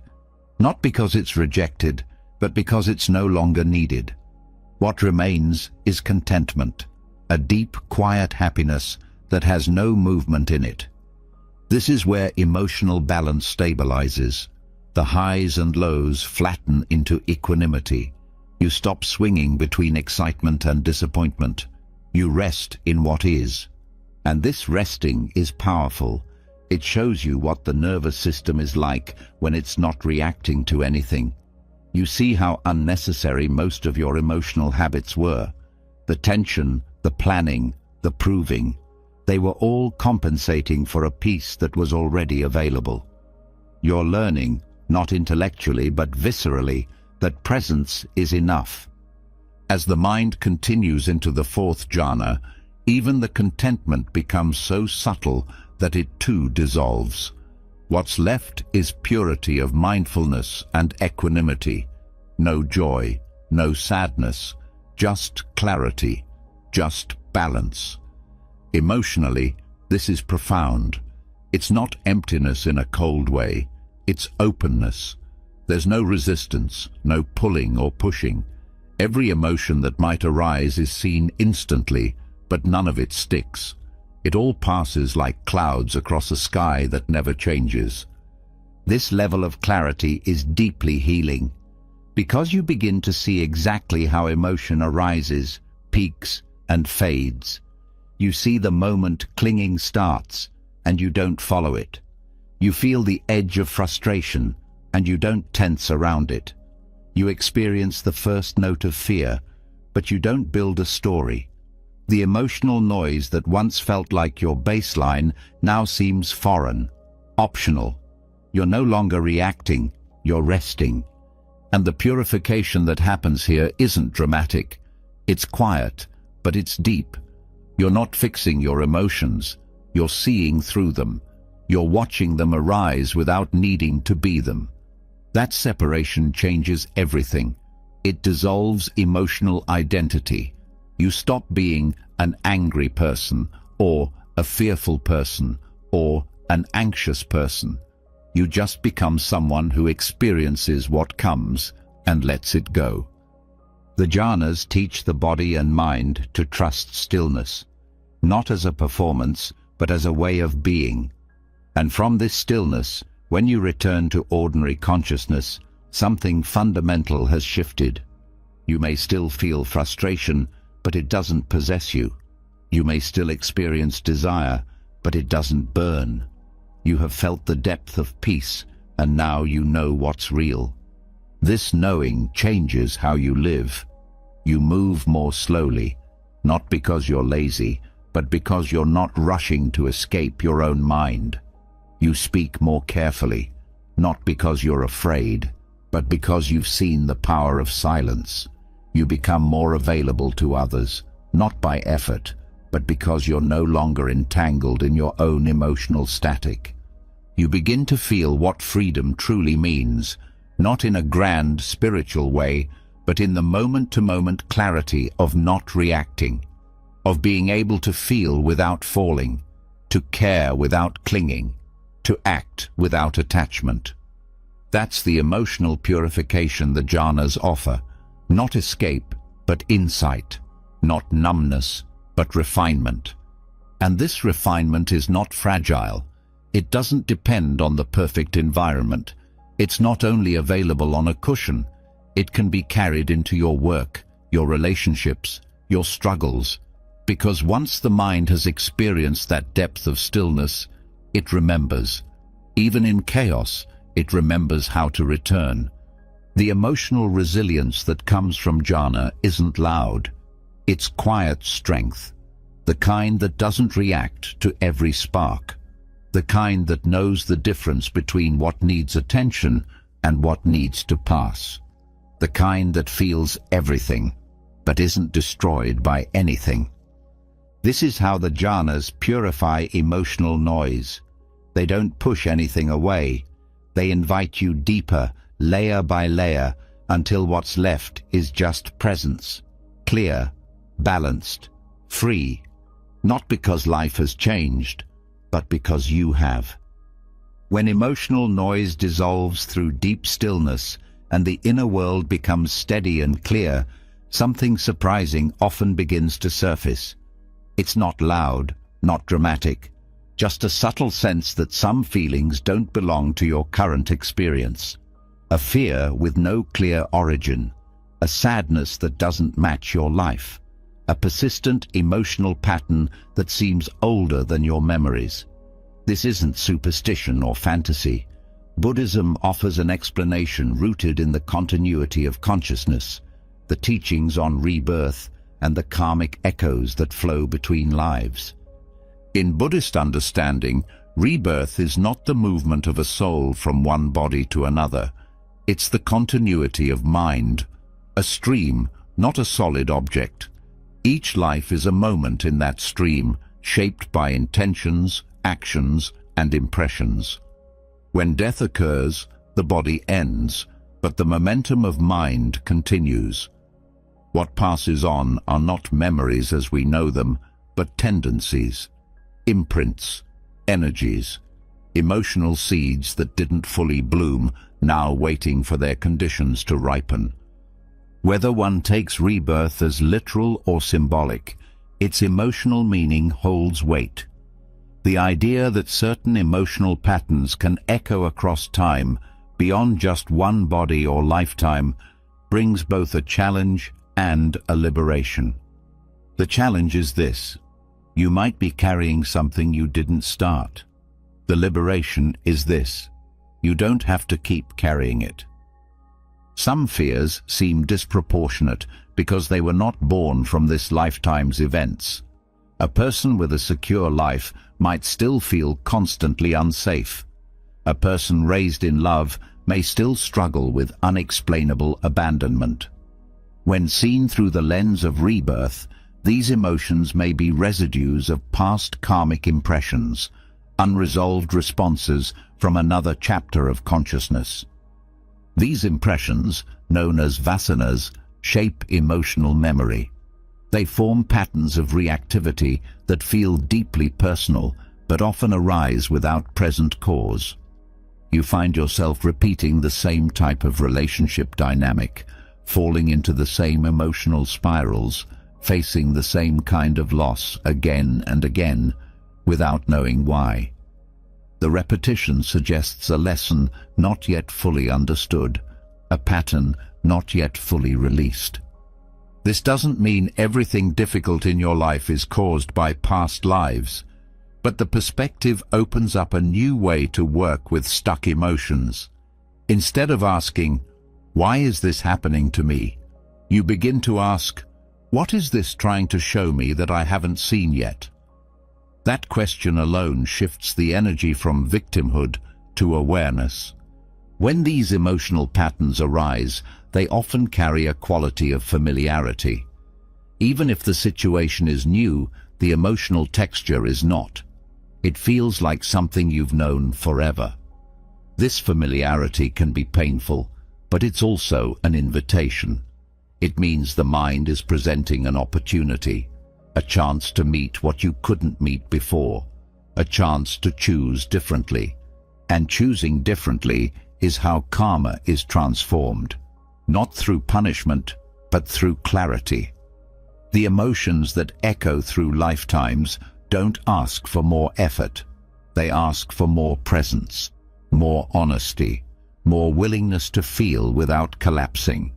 For example, If a person has a deep tendency toward guilt that doesn't match their current life, they may be working with an unresolved karmic imprint, not a punishment, but an echo of past harm or loss that was never integrated. When they try to suppress it, the guilt becomes heavier. When they try to rationalize it, the mind becomes confused. But when they meet it with mindfulness and compassion, something begins to open. The echo begins to lose strength when it is met fully. This is where meditative awareness becomes essential. In deep practice, memories may not arise as images or stories, but as sensations: tightness, sadness, resistance, longing. The body holds what the mind forgets. Sitting with these sensations without needing to explain them allows them to unfold. And in that unfolding, the buried imprint begins to dissolve. This process isn't about uncovering dramatic past life stories. It's about freeing yourself from emotional loops that keep repeating. You don't need to remember your past lives to heal their impact. You need to be present enough to see when an emotion belongs to something older than the moment, and strong enough to stay with it until it completes. That completion doesn't always feel like triumph. Sometimes it feels like a quiet release, a breath that finally comes after years of holding it in, a realization that you no longer need to prove, protect, or perform the identity that was shaped around that emotion. The pattern fades, not because it was defeated, but because it was no longer needed. This teaching also brings a deep sense of forgiveness, not just for others, but for yourself. If you're carrying emotional burdens that don't make sense in your current context, you can stop blaming yourself. You can stop thinking you're broken. You're not broken. You're carrying old karma that now has a chance to be resolved. And that's not a curse. It's a gift, because not everyone gets the awareness or tools to do this kind of work. Working with rebirth in this way also builds patience. Emotional healing is no longer seen as something that must be completed in a single moment, relationship, or even a single life. You stop rushing your process. You stop comparing your pace to others. You understand that your journey is part of a much larger flow, one that includes unseen histories and future potential. This patience becomes a form of peace, a trust in timing, a respect for the depth of your own path. There's also a deep humility in recognizing that we've likely been many things: victim, perpetrator, healer, destroyer. And the emotions we carry now may be residues of all those roles. This humility softens judgment. It opens the heart. It dissolves the illusion of being separate from others. If you've lived many lives, so have they. If you've carried pain, so have they. If you're trying to learn through emotion, so are they. From this view, forgiveness becomes more natural, not because harm doesn't matter, but because you see the larger tapestry. You see how karma connects lives, how pain passes through generations, how healing for one becomes healing for many. When you work with your emotional karma, you're not just freeing yourself, you're breaking patterns that ripple outward. This also transforms how you view fear, especially the kind that lingers in the background of your life. Fear of abandonment, of rejection, of loss, of emptiness. These fears might not match your story, but they match your karmic energy. And when you meet them directly, not as problems but as echoes, you begin to soften them. They stop ruling your choices. They stop hiding behind distractions. And as fear softens, the natural clarity of your mind begins to return. The emotional weight that felt permanent begins to lift. You don't need to be free of karma to feel peace. You need to stop identifying with the emotional residue it leaves behind. You can say, this fear may not have started here, but it ends here. That choice, made again and again, becomes a liberation. The idea of rebirth also expands compassion beyond time. You begin to care not just for this version of yourself, but for the whole arc of your being. You tend to your current emotions as if you are also tending to the parts of you that didn't know how. You hold space not just for this life's wounds, but for the ancient grief, the forgotten shame, the hidden strength. And that care becomes your practice. Every time you meet a recurring emotional pattern with patience instead of resistance, you are ending a cycle. Every time you bring loving awareness to pain that feels older than your current self, you are freeing not just your heart, but the consciousness that has been waiting for your presence. Whether or not you believe in literal rebirth is not the point. The emotional truth is the same. Some wounds are old, some reactions are inherited, some fears do not come from here, but they can end here, with you, with your awareness, with your willingness to stay, to see, and to let go. This is how emotional memory is purified, not through control, but through understanding, not through erasing the past, but through releasing the need to carry it into every present moment. And in that release, something ancient and silent finally rests, not because it was solved, but because it was seen, fully, lovingly, and completely.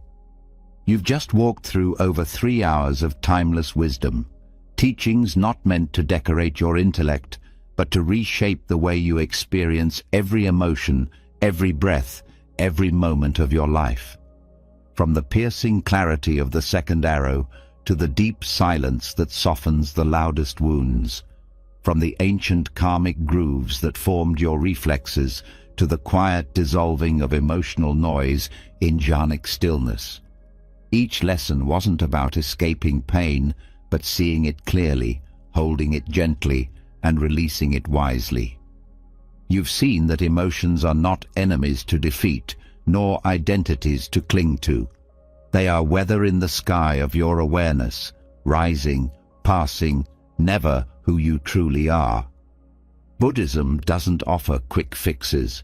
It offers tools for transformation. And if you've made it this far, you're already changing. You're not just consuming content. You're learning how to live with clarity, depth, and compassion. So now, pause for a moment and ask yourself, which lesson whispered something to you? Which truth did your heart recognize? Leave a comment below and share just one insight that stayed with you. That one reflection could be the light someone else needs. And if this journey helped you breathe easier, see clearer, or feel more grounded in your own mind, subscribe to the channel so you never miss the next step. Because this path of awakening, it doesn't end here. It deepens, one breath at a time. Thank you for listening. Keep going. You're not alone on this path.